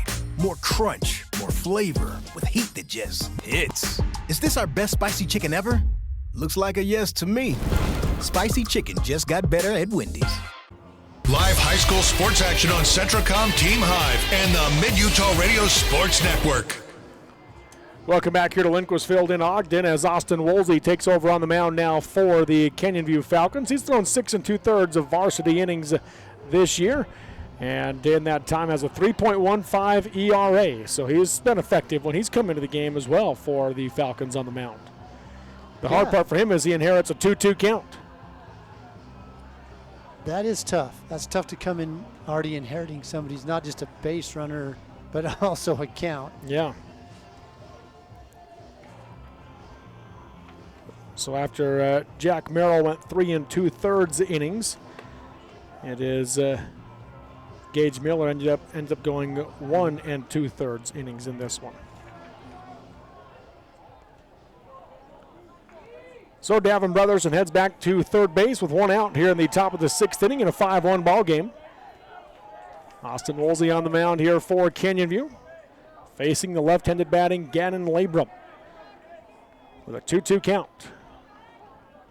Maybe even a little bit more difficult for Labrum now. You know, he's only has 1 strike to give and hasn't seen Woolsey. Gonna have time called as Woolsey steps off the mound.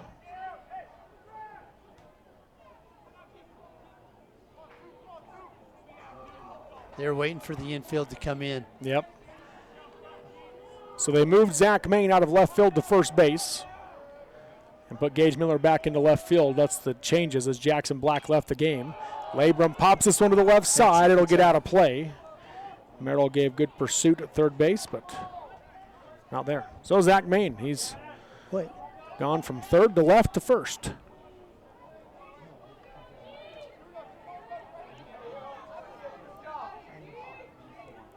Labrum back in on the left side. Count remains 2-2 now from Woolsey.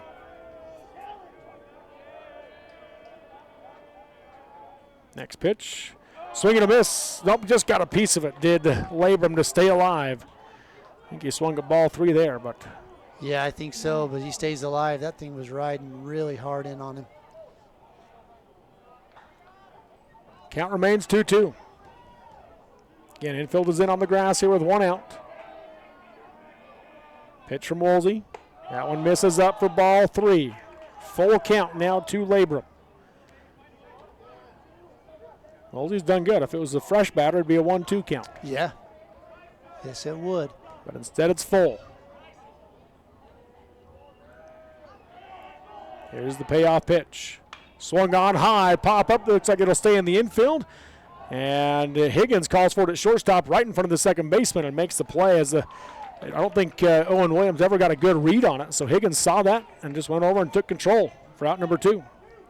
P6 for Labrum for the second out of the inning. Now Canyon View can back off into their normal spots. 2 outs, runner on third. Cade Franson comes to the plate. Yeah, and Woolsey does his job. Comes in and gets a tough out.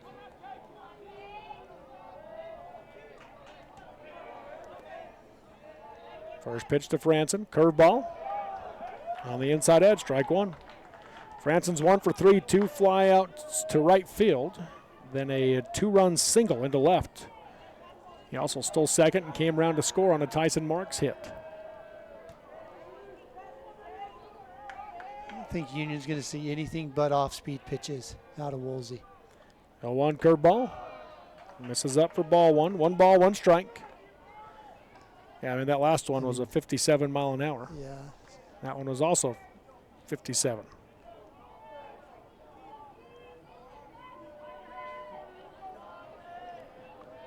Out of the stretch, here's the 1-1. Swing and a miss there, strike 2. There was a fastball right there. Yes, there was. Blows it past him probably around 65 miles an hour, I'm going to guess. 72. Oh, 72. Yeah, you got up there. That's good. Good different. Good. Yeah, 15 miles an hour difference. 1-2 count. Pitch from Woolsey. Curveball swung on. Bloop to the right side. That's going to drop in for a base hit in right center field. Brotherson scores as Cade Franson gets his second hit of the game, an RBI single into right center. Kind of inside out that one and just punches it out into right field. Davin Brotherson, 3 hits, 3 runs scored. It's a pretty good day.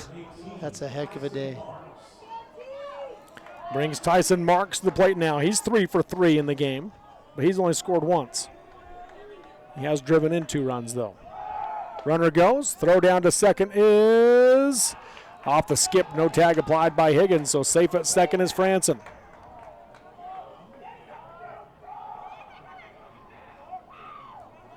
It's his second stolen Was a called base. strike on that one, so no 1 count. Trying to give Tyson Marks another RBI opportunity here. Yeah, he's perfect on the day. 3 for 3, 3 singles. Has a couple RBIs himself. The 0-1 drops off in the dirt for ball 1. Good block by Sandoval. 6-1 your score here in the top of the 6th inning. Union leads Canyon View. This has actually been one of the longer games of the day, as there's just been a lot of chess match pieces going on. Yeah, there really has. I think I got my score sheet right here, but Franson has 3 RBIs. Tyson Marks currently with 2. Yes. Coach Labrum down the line. Is he going to bring in a speed-up runner for Cade Franson? He kind of pointed out that way, but I'm not sure what he's talking to him about.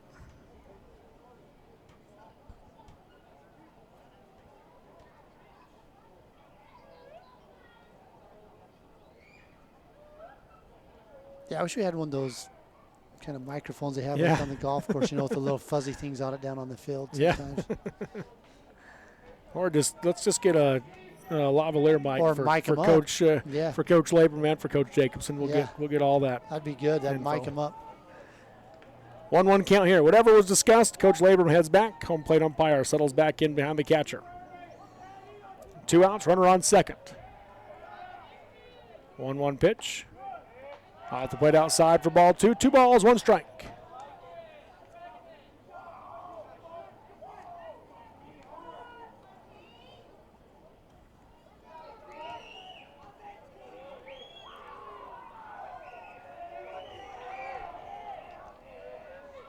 Two one swung on and fouled off the left side. Out of play for strike 2. 2 balls, 2 strikes now to Tyson Marks. Beautiful night tonight. My goodness. It's just been a great day. I didn't want to say this earlier, but when we got here, it was a little bit windy. The wind died down, and it's been hardly any wind at all today. The 2-2 from Woolsey. Swung on, fly ball into center field. Sanders turns, looking for it, and makes the play. Great catch out there by Sanders. Hard hit ball by Marks. Sanders dropped left, had to come back to the right with the slice on it, and is able to make the catch for out number 3. But the Cougars add to their lead as they get 1 run in the inning. They do so on 2 hits in the inning. No errors committed by the Falcons, and 1 runner left on base through 5.5 innings of play. It's Union 6, Canyon View 1 on Centricom, Team Hive, and KSL Sports. In times like these, it's good to know there's a place where people know who you are, no matter how long you've been gone.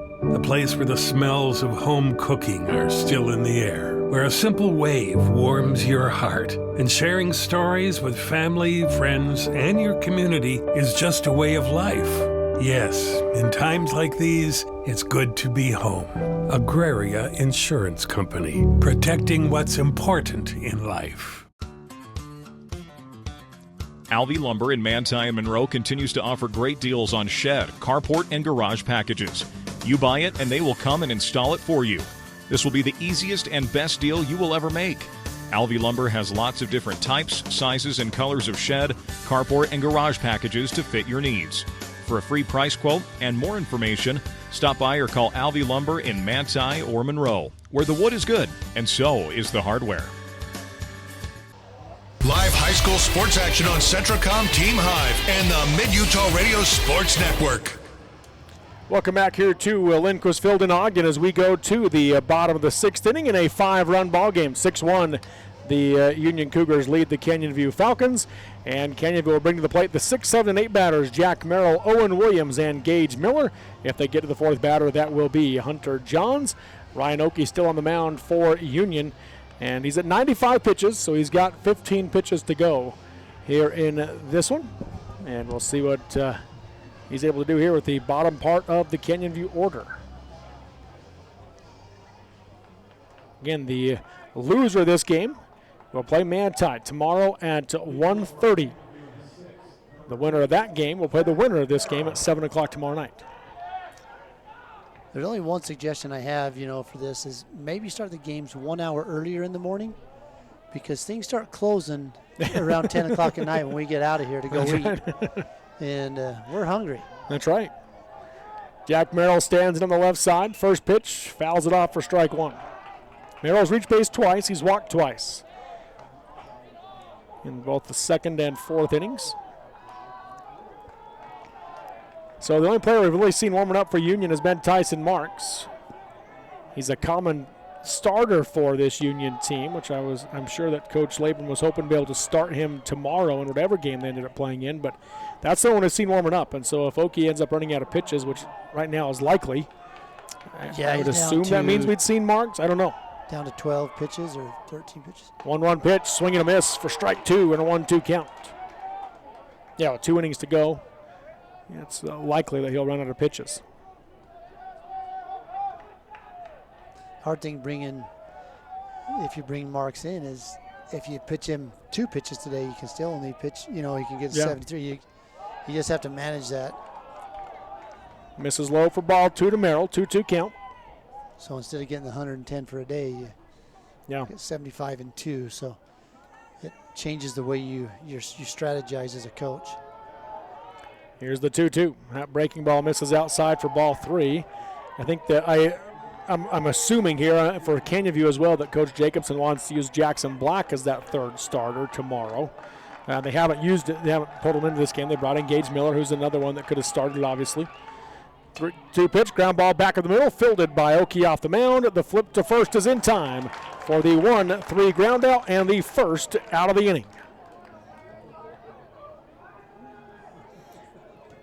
Good play right there coming off the ground. He has to bend down a long ways, being a tall player. I think he's 6'5". Does he play on their basketball team? He does. As well? Yeah, good shooter, too. Yeah. Brings Owen Williams to the plate now for the Falcons. He stands in on the right side. First pitch, misses away for ball 1. His sister, Hallie Oki, plays for his mom on the girls' basketball team. She's a good player, too. She's probably here somewhere watching her brother. We saw his mother earlier. Here's the 1-0. Foul tip back to the screen for strike 1. 1 ball, 1 strike. Go ahead. Oh, I just say this wall back here, it's padded, but man, the foul ball has really come out that hard. Yeah. Even a wild pitch we've seen bounce back quite a ways. Union dugout getting into it. Ground ball. Diving stop at third by Burchell. The throw from his knees in time. What a play. What a play by Burchell. That got the crowd on its feet. Heck yeah. Get me on the feet.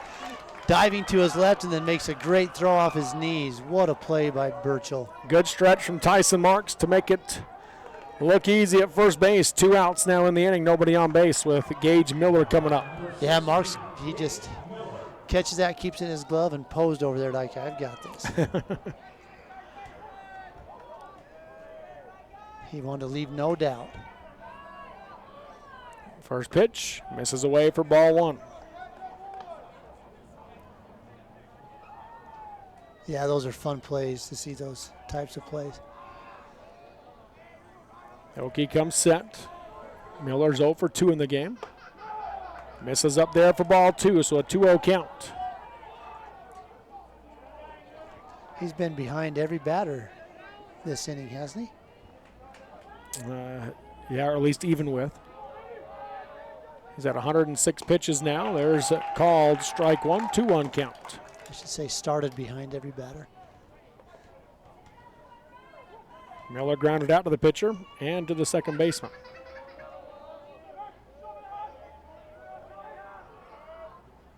2-1 nearly hits him, just misses him inside for ball 3. 3-1 hitters count now for Gage Miller. I think he's thinking, man, should I let that hit me?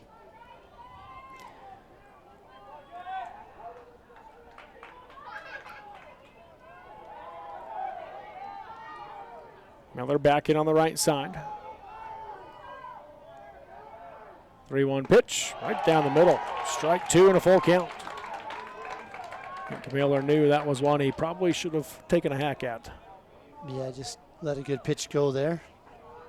Counts full with 2 outs here in the bottom of the 6th inning. Nobody on base. This is the last batter that Ryan Oki will face either way, as he's out of pitches. The payoff pitch. Curveball, check swing. Did he go around? Yes, he did, and they tag him out for out number 3 as Miller goes down swinging for the 3rd out of the inning. 6th strikeout of the game for Ryan Oki as he sets him down in order 1, 2, 3. No runs, no hits, no errors, and no runners left on base through 6 innings of play. It's Union 6, Canyon View 1 on Centricom, Team Hive, and KSL Sports. Every morning when I walk in the door, I'm still at an awe. The quality of beef that we're harvesting here at Bar W, in my 40 years of experience, I have never seen beef after beef after beef of the extreme quality. Every single one of them that are coming through are top shelf.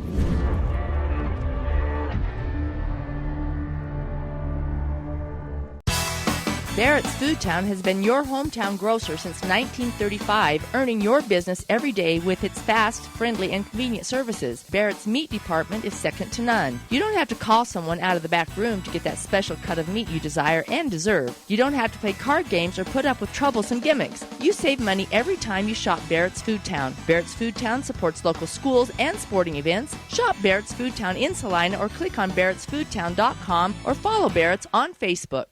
Live high school sports action on Centricom, Team Hive, and the Mid-Utah Radio Sports Network. Ball doesn't hit him. See that? Just guys to make sure the ball doesn't hit him. Oh, no. Hi, this is Jason Morrell, manager at Cache Valley Bank in Nephi, Utah. Now is a great time to think about your financial goals, and Cache Valley Bank can help. Maybe you need a loan to update your home, purchase a vehicle, or expand your business or farm.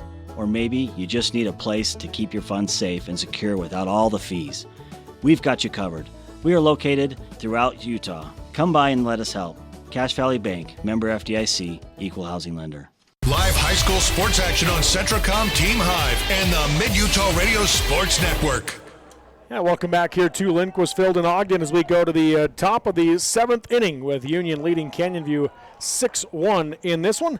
And the Cougars will bring the 4, 5, and 6 batters to the plate this inning. Dylan Watahamaji, Bo Earl, and Brennan Meekum. If they get to the 4th batter, that'll be Cy Burchell. He's making a case. He's got a web gem today.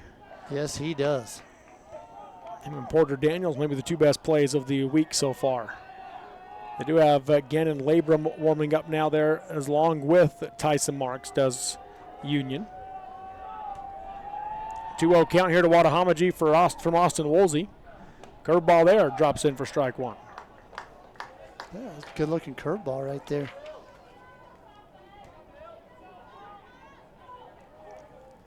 So 2 balls, 1 strike.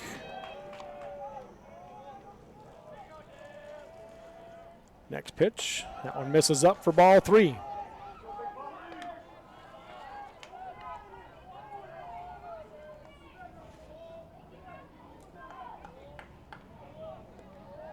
Ryan Oakey had 1 strikeout in every inning. It's pretty impressive. That's pretty darn good. Swung on and fouled back out of play for strike 2 now to Watahamaji. 3-2 full count. I was asking Trent with UHSAA. He came in here and I says, hey, how many balls do you go through in the games as well? We came here with 10 dozen and they were down to 3 dozen.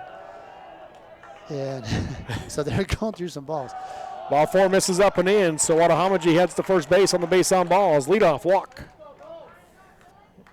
But he says they've got the gentlemen who are out taking tickets. They got them watching for balls going out into the road and trying to pick them up and trying to get people here in the stadium to bring them back to the dugouts. Yeah, so that's 3.5 dozen a day, right? And that maybe didn't count this game probably. No. And they've got a whole nother day tomorrow. 4 more games. And they said the balls they're using are nearly $100 a dozen now. Yeah, balls are expensive. Well, yeah, but we know that beef's expensive. Yeah, everything's expensive. Beef's especially expensive, and you got to have some cowhide to make a ball. Bo Earl at the plate now. Watches ball 1 go by. Earl's 0 for 1. He walked in the first, got hit by a pitch in the 3rd, then flew out to center field in the 5th.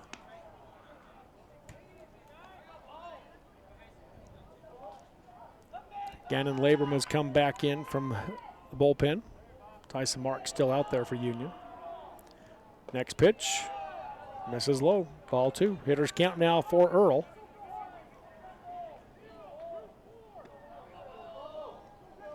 Coach Labrum gives the call to the batter and base runner, Dylan Watahamaji on first. Reaching for the 2nd time today. Got a 3-step lead for Watahamaji.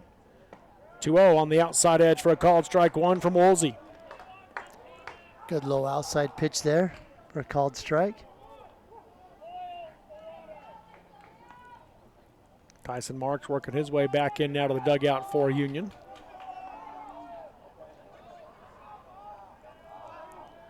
Woolsey comes set. Long look at first, the 2-1 pitch, swung on, blooped to the left side. It's going to hop in front of Higgins. He fields it with a backhand, throw to first in time. What a play from Preston Higgins. That was a great play by Preston Higgins, who's running to second to cover the bag and has to completely stop, shift his momentum back to his right, and makes a great play at first base. There's a look at it from Adam. Great run. Just beat him by half a step for out number 1. Great play. Good job by Higgins. Watahamaji does move into scoring position now with Brennan Meekum at the plate. First pitch and then it outside for ball 1. It kicked away. Watahamaji takes off. Sandoval gets it back. Throw to third is not in time. Not sure if he felt like he might have stepped on him there a little bit or what, but the third baseman, Jack Merrill, was making sure Wadahamaji was okay. I think he might have stepped on his hand. Yeah, let's see the replay right here coming from Adam.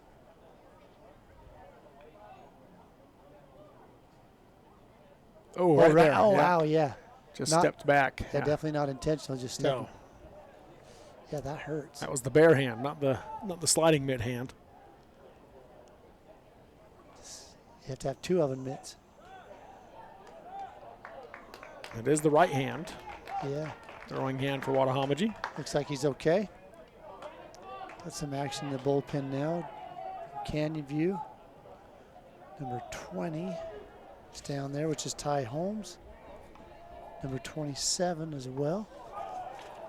Swing and a miss there for Meekum for strike one. 1 ball, 1 strike. Which is Cody Lloyd.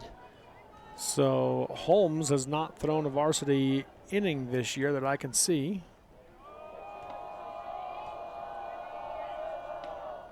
One pitch in the dirt, gets through the legs of Sandoval, and Wadahamaji will come in to score to make it now 7-1 Union. 2-1 count now to Brendan Meekum with 1 out and nobody on base. Yeah, just a ball. That didn't even hit the dirt, just got under his glove. So on the pass ball, run comes in to score.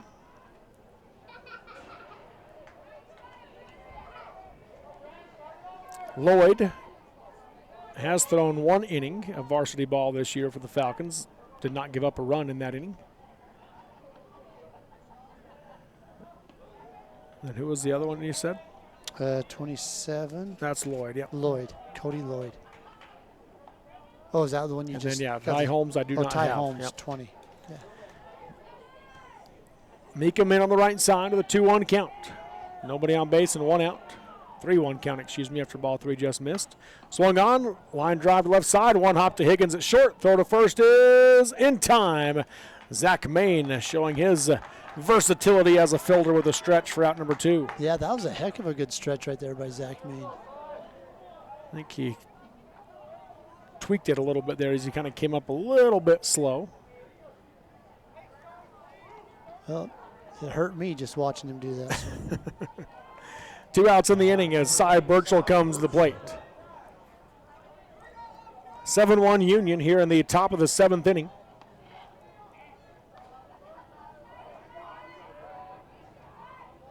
First pitch, that curveball misses high and tight for ball 1. Burchell's 1 for 3, struck out in the 2nd, had a single and a run scored in the 4th, and popped out to the 3rd baseman in the 5th. The 1-0 pitch from Woolsey drops off low for ball 2 and a 2-0. Hitters count.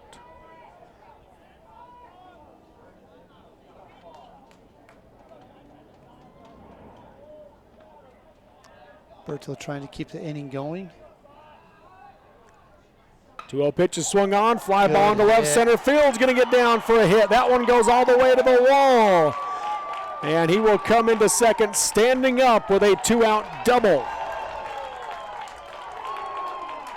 Great hit right there. He just drives that out into the gap. Gets himself a double, and they're going to bring number 7 in to run for him, which pinch is runner. Tice Laburn. Burchell makes the great play on the defense in the bottom half of the inning, then turns around to the double in the top half of the inning. New pitcher coming in for Canyon View. We'll take the break for the pitching change. 2 outs, runner on second. 7-1, Union leads Canyon View when we come back on Centricom Team Hive and KSL Sports. My parents know nothing about gaming. I told them we needed Centricom Fiber because it's by far the fastest and most reliable internet speeds. Hey bud, dinner's ready. Time to turn off the game box. Alright, this round's almost over. These days, kids do a lot of their homework online. They talk to their teachers, they receive assignments, and they do research, all from our kitchen table. That's why I chose Centricom Fiber Internet. They have the fastest and most reliable connection, so my kids can stay on top of their schoolwork. When you need title work, title insurance, and escrow service, remember the experts at Central Utah Title in Manti. Whether you need residential, commercial closing, mortgage refinance, FHA, VA, or conventional loans, mortgage assumption, and cash transactions, consider Central Utah Title, serving South Central Utah since 1983. 140 North Main Street in Manti for security and peace of mind in all your transactions. In the beginning, glass repair meant a long trip to the city. Inconvenient, but it got the job done. Then came the big chains, quick but costly. Then Clear Sight Glass Solutions rolled into town. For 15 years, they've been making your life easier with mobile and in-shop services. Because they're local, and they genuinely care about keeping you safe on the road. They even recalibrate for new models. Visit them on Main Street or at clearsightglasssolutions.com. Keep it clear, keep it local with Clear Sight Glass Solutions in Nephi. Live high school sports action on Centracom Team Hive and the Mid-Utah Radio Sports Network. So the new pitcher in the game now for the Canyon View Falcons is Ty Holmes. And as I said earlier, can't find any varsity inning pitched for Holmes. I'm sure he got some JV innings for them this year, but he's getting some varsity innings here at the state tournament. Yeah, check again tomorrow. They'll be in the system. Right-handed pitcher has some pretty good pop on the throw. A little bit of a tail on that two-seam fastball. His teammate Zach Main out there helping him. I like that. That's a senior leader. Yeah, really good leader right there. Tice Labram is at second base. Again, the pinch runner for Cy Burchell. And at the plate now for the Cougars is Stetson Wills, the first batter that Holmes will face, and he hopes it's the last batter he faces with 2 outs in the inning. 1 run across, runner on second. This is up and in for ball 1.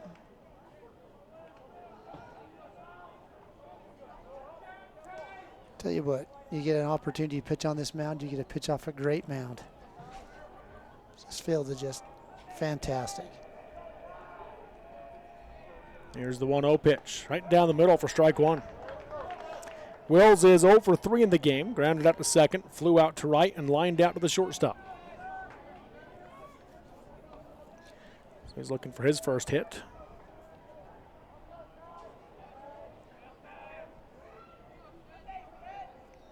The 1-1 misses in the dirt for. Oh, called strike. Called strike 2, never mind. Yeah, just dropped late. Dropped it. And the yeah, catcher just dropped it. it. Yep. So 1 ball, 2 strikes.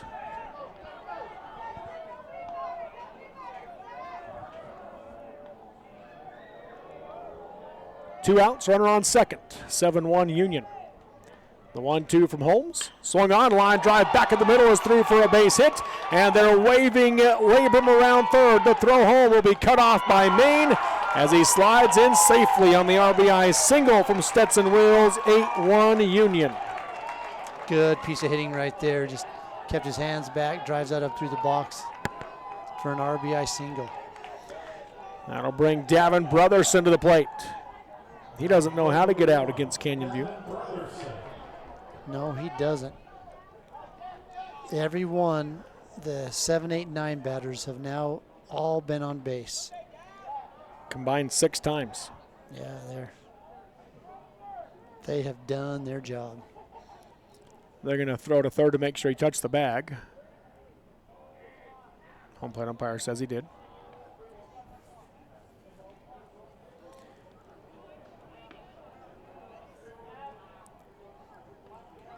So Brotherson, who's 3 for 3 in the game, stands in on the right side.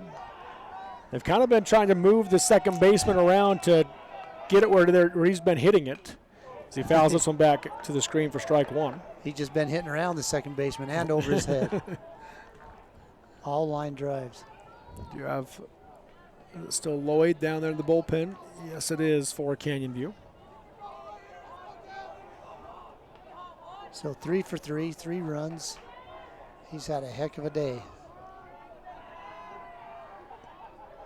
The 0-1 pitch. Misses, low and away for ball 1. 1 ball, 1 strike.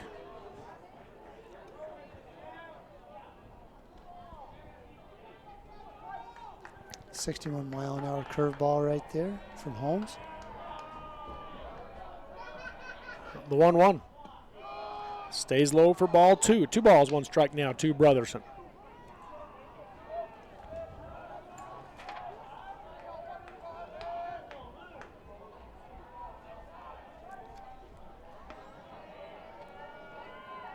Two one pitch in the dirt. Good block by Sandoval, but it does move the runner on the wild pitch. Stetson Wills to second base. Yeah, good job blocking that. Just kicks out down the left, on the third base line.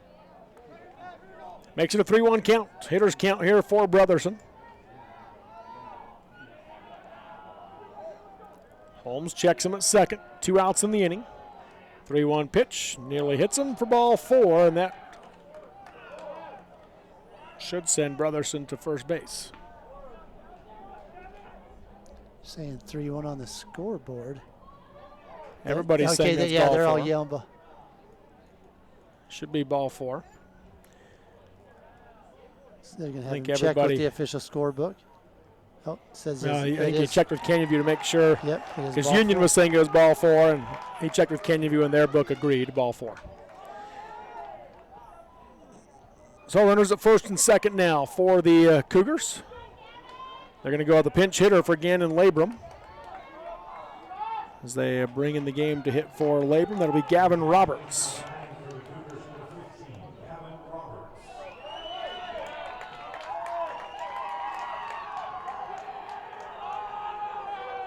Roberts had a pinch hit yesterday as well for Union in the 14-0 win.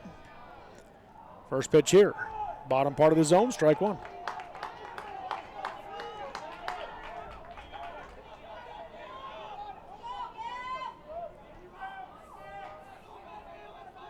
Runners at first and second. Wills at second, Brotherson at first. Breaking ball misses up for ball 1. 1 ball, 1 strike. Yeah, breaking ball just didn't come down. It stayed up. 8-1 your score here in the top of the 7th inning. Union with the lead over Canyon View. Next pitch is swung on, popped to the right side. Going back is Williams at second. Settles underneath it and makes the play for out number 3. So a P4 for Gavin Roberts for the 3rd out of the inning. But Union adds to their lead as they get 2 runs in the inning. They do so on 2 hits in the inning. No errors committed by Canyon View, and 2 runners left on base through 6.5. It is a Union 8, Canyon View 1 on Centricom, Team Hive, and KSL Sports. As a urologist, my job includes treating kidney stones, diagnosing, treating prostate cancer, and other disorders of the urinary system. Here at CVMC, specialists and primary care physicians all work very closely together. As a family physician, being able to have continuity of care and direct relationships with our specialists is something we're very fortunate to have here. I'm Dr. David Sewell, board-certified urologist. I'm proud to provide state-of-the-art care here at Central Valley Medical Center. Hey, what does the dentist of the year get? A little plaque. Well, all humor aside, a little plaque can be deadly. Let Dr. Colton Douglas at Douglas Dentistry make sure that a little plaque doesn't cause you a major health concern. Your good health is dependent on good dental hygiene, so make a call today and make sure you get to show off that awesome smile for years to come. Call Douglas Dentistry's new phone number, 435-258-9001, 435-258-9001. Drive for a winning team. DP Curtis Trucking works hard to move America and get their drivers home on the weekend. DP Curtis hires reliable drivers with competitive starting pay and raises after 90 days. Employment options include insurance, 401k, paid vacation, and attainable bonuses, and more. Why would you drive for anyone else? Call DP Curtis Trucking for details, 435-893-2900. That's 435-893-2900, or click on dpcurtis.com. To first. Live high school sports action on Centricom, Team Hive, and the Mid-Utah Radio Sports Network.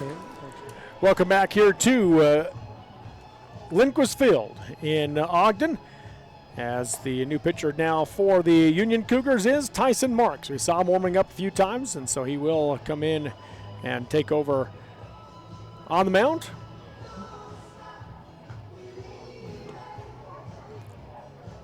At first base is now Brennan Meekum for the Cougars. In center field, Gannon Labrum re-entered, so he's in center field there. That graphic not entirely right, but that you're looking at, but hasn't been updated yet. Nope.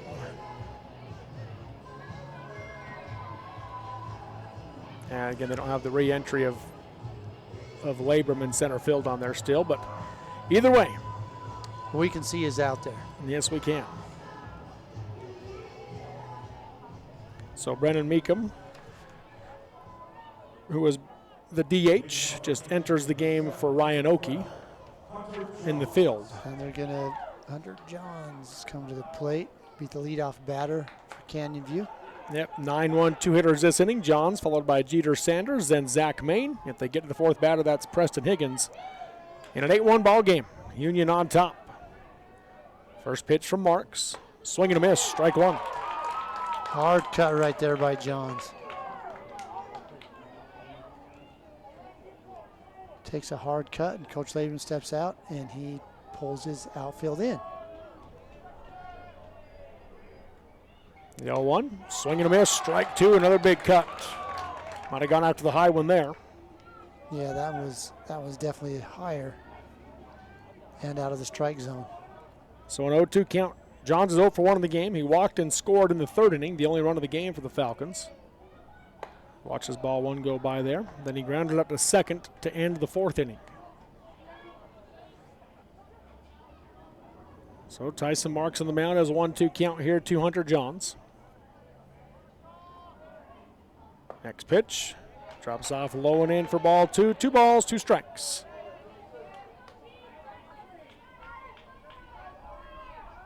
Coach Labrum, he's hoping that Marks can be really judicious with his pitches. That one's on the outside edge for a called strike 3, and Johns will go down looking for the first out of the inning. First strikeout of the game for Tyson Marks. Obviously, we'll probably see Marks tomorrow. Well, we think. Yeah, we think. We will. Yeah, we'll see exactly how Coach Labrum manages it. 78 miles an hour on that fastball for strike 3 as it turns it over to the top of the order with Jeter Sanders. 1 out, nobody on base. Swung on, ground ball to the left side, fielded at third by Burchell. Throw to first, a rocket across the diamond for out number 2 on the 5-3 put out. That was a really good throw, hard throw across the diamond. So 2 outs. Falcons are down to their final out of the game here in this one with Zach Main coming to the plate. Main is 1 for 3 in the game. Ground out to third, a fly out to right, and an infield RBI double. First pitch. Misses for ball 1.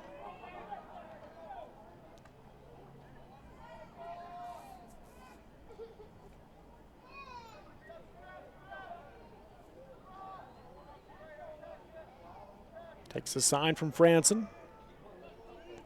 The 1-0. Misses up for ball 2, and a 2-0 hitters count now to Maine.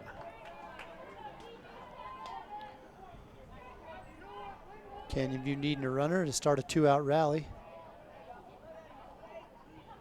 2-0 pitch, drops off low for ball 3, so 3 straight balls thrown to Maine. With 2 outs and nobody on base.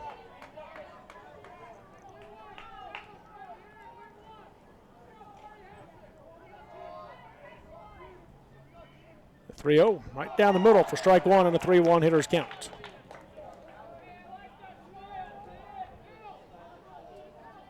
All right, Maine's going to be looking for a similar pitch right here with still a hitter's count. They're pulling the shift on. So they moved Wills over on the shortstop side of second base and put Watahamaji in the hole, but it's all for naught as ball 4 goes by. Zach Main heads to first base.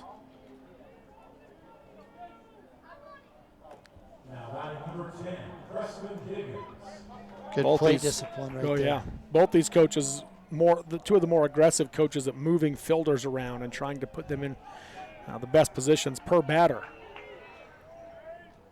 Yeah, we've seen him out do that a lot. Yeah.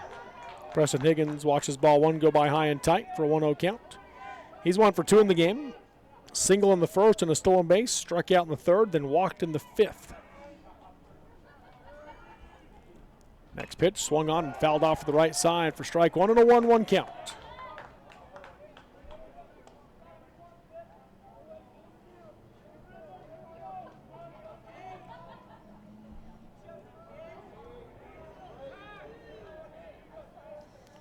Marks comes set from the stretch. 1-1 pitch. Curveball drops in for a called strike. 2 and a 1-2 count. Good looking curveball.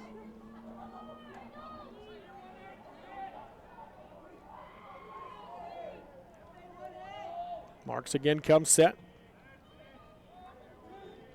The 1-2 to Higgins. Swung on, ground ball to the right side, sliding over his Wills, fields it, throw to first in time. What a play from Stetson Wills as he was way up the middle, had to move a long ways to his left to make that one for out number 3. And the Cougars will move on as the undefeated team in the Bracket 1 championship game tomorrow night. Canyon View will play Manti in the one-loss semifinal at 1:30 tomorrow afternoon. 8-1 is your final. We'll take the break and come back with our post-game show next on Centricom, Team Hive, and KSL Sports. Homes aren't one size fits all, so why should your home insurance be any different? Farmers Home Insurance Packages offer coverage options you can tailor to fit you. Discover straightforward home coverage options and more by calling Farmers Agent Dan and Gabe Cranny at 435-896-5453. That's Dan and Gabe Cranny at 435-896-5453. We are farmers. Bum, ba-dum, bum, bum, bum, bum. Underwritten by Farmers Truck Fire Insurance Exchanges and Affiliates. Products not available in every state. This is more than just a job. It's a culture, and it's how we do things here. Since 1932, our values of teamwork, accountability, and quality have driven us. There's nothing more precious than a human life, and we all honor that responsibility. We are standing ready for when you need us, to serve you with our hearts, our minds, and our experience, and most of all, human connections. Why did I choose Huntsman? To get real experience, real support, and a career focus from day one. Instead of regular classes on Fridays, we dive into workshops, build our network, and grow together. At the Huntsman School, we forge lifelong friendships, support each other through challenges, and celebrate our wins. Here, students graduate with experience and jobs waiting. We dare mighty things together. That's the Huntsman difference. Learn more at huntsman.usu.edu. We are all part of a team. Whether you are the quiet hero or the newest recruit, the steady anchor or the moral support, your team needs you. At Intermountain Health, Sanpete Valley Hospital, we want to be part of your team. Partner with us on your health and continue to be a game changer for your teammates. Being part of one of the most advanced power plants in the world, it's going to be exciting. It's important that we're listening to our customers that want clean energy. And so I love the fact that we can power our homes here in Bountiful, but we can also be thoughtful about the environment at the same time. The power revenue bonds are completely backed by the future sale of power, which saves everybody money. And so historically, we've had lower power rates thanks to having this resource. Jones & DeMille Engineering was founded with a simple mission to shape the quality of life with a personalized touch. As a full-service civil engineering firm, they provide value beyond the project, creating places where people live, work, and thrive. For over 40 years, they've proudly served our communities, enhancing lives through their work. Join their team and become a dedicated community improvement leader. Whether you're an engineer or just love infrastructure, they invite you to seek a career with them. Jones & DeMille Engineering, shaping the quality of life. Live high school sports action on Centricom, Team Hive, and the Mid-Utah Radio Sports Network. And welcome back here to Lindquist Field in Ogden. And you said there was no wind, and now that the games are over, it's picking up on us. Yeah, there was a gust of wind came through here, about blew our papers all over the all over this booth. Well, Robert Lovell with you alongside Corey Sorensen here as the number 1 ranked Union Cougars get the 8-1 win over number 5 at Canyon View.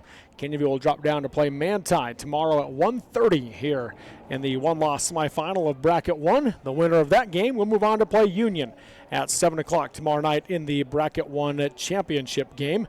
And so as you look at this one, Corey, though, any takeaways from this game? You know, once Union got on the bats, they just kind of didn't relinquish that lead, and they just kept pounding it. What's impressive by me is I look at the Davin Brotherson. Yeah. Holy cow, that guy was Cy awesome. Burchell out of the 7-hole. Cy Burchell.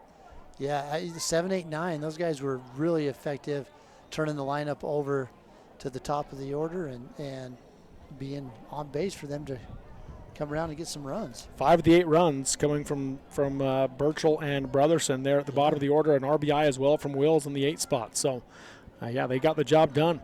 Looking at this game, final numbers as Union scores 8 runs. All of them are earned on 12 hits, and they did leave 8 runners on base. Defensively, 1 error in the game for the Cougars. And for Canyon View, they scored 1 run. It was earned on 3 hits. They left 8 runners on base as well. No errors in the game for the Canyon View Falcons. Ryan Oakey got the start on the mound for Union. He went 6 innings. He'll get the win, giving up 1 run. It was earned on 3 hits, 6 strikeouts to 4 walks, and he did throw 110 pitches. So he ran out of pitches in this one. Then Tyson Marks came in. He went 1 inning, giving up no runs, no hits, 1 strikeout to 1 base on balls. He threw 15 pitches in the inning. So, again, he could throw 60 pitches tomorrow if they elect to use him in that game tomorrow. And then for the Canyon View Falcons, it was Jack Merrill that got the start. He'll take the loss, going 3 2/3, giving up 5 runs, all earned on 8 hits, 2 strikeouts to 1 base on balls. Gage Miller came in for an inning 2/3, giving up 1 run. It was earned on 1 hit, no strikeouts, no walks. Austin Woolsey came in for an inning 1/3, giving up 2 runs, both earned on 2 hits, no strikeouts, 1 walk. And then Ty Holmes came in for the final out, giving up no runs on 1 hit, 0 strikeouts to 1 base on balls for Ty Holmes in that one for the Canyon View Falcons. Hitting-wise in this game for the Union Cougars, Gannon Labram, rough day at the plate. He goes 0 for 4. Gavin Roberts pinched hit for him last. He went 0 for 1. Cade Franson goes 2 for 4 with 3 RBIs, a run scored, and 2 stolen bases for the catcher. Tyson Marks 3 for 4 with 2 RBIs, a run scored, and a stolen base. Dylan Watahamaji was 1 for 3 with a run scored in the game. Bo Earl goes 0 for 2 in the game, but reached base twice. And Brendan Meekum was 0 for 4 in the game. Cy Burchell goes 2 for 4 with 2 runs scored and a double. And then Stetson Wills was 1 for 4 with an RBI. And Davin Brotherson was 3 for 3 with 3 runs scored for the Union Cougars heading out of the 9-hole. Big day. Big day right there. Looking at the Canyon View Falcons, Jeter Sanders goes 0 for 4 at the top of the order. Zach Main was 1 for 3 with a double and an RBI. Preston Higgins was 1 for 3 with a stolen base. And Cannon Williams was 0 for 3 at the plate. Noah Sandoval was 1 for 3. Jack Merrill was 0 for 1. He reached base twice on walks. Owen Williams was 0 for 3 in the game. Gage Miller was 0 for 3 in the game. And Hunter Johns goes 0 for 2. He did score a run as he reached on a walk. The only run of the game scored for Canyon View back in the 3rd inning. So, any takeaways from these? Yeah, I mean, the recipe was pitch the ball, hit the ball, field the ball, and Union did all that.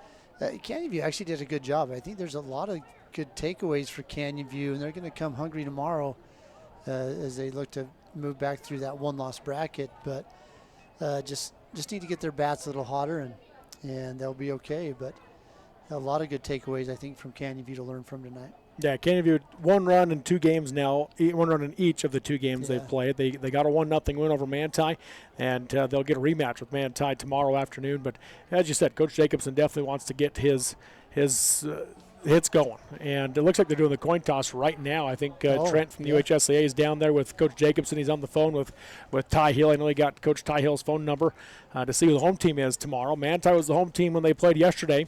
And we'll see who gets to be the home team here in that 4-5 matchup there round goes 2. The coin flip. They just did it. Yep. Let's see. They pick it up. I can't tell if he's excited or not excited. Yeah, I mean, Coach Jacobson, he doesn't show a lot of emotion one way or another. So, well, now there's a fist pump. Maybe he got the home team. Okay. Okay. We'll see. Either way, one of those teams will be home and one will be visitors. They play tomorrow at 1:30 in that game.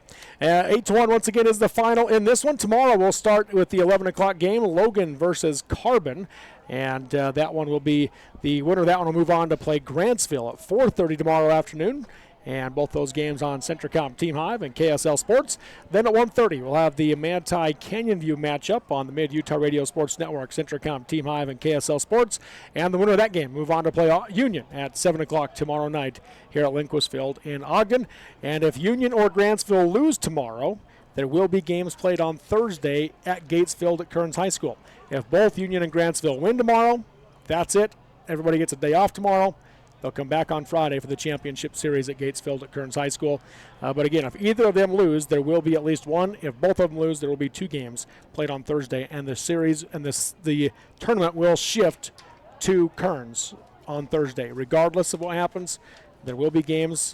If one of those 2 teams loses, there will be games played at Kearns. If not, Friday, those games will be played at Kearns. So just 3 days here in Ogden at Lindquist Field. Yeah, so tomorrow will be the last day played here at Lindquist Field in Ogden. So that will do it for us here from day 2 of the 3A Baseball State Tournament. Union, the 8-1 win over the Canyon View Falcons. Thank you for listening and watching, and tune back in tomorrow here for day 3 of the state tournament on Centricom, Team Hive, and KSL Sports. You've been listening to high school baseball on the Mid-Utah Radio Sports Network.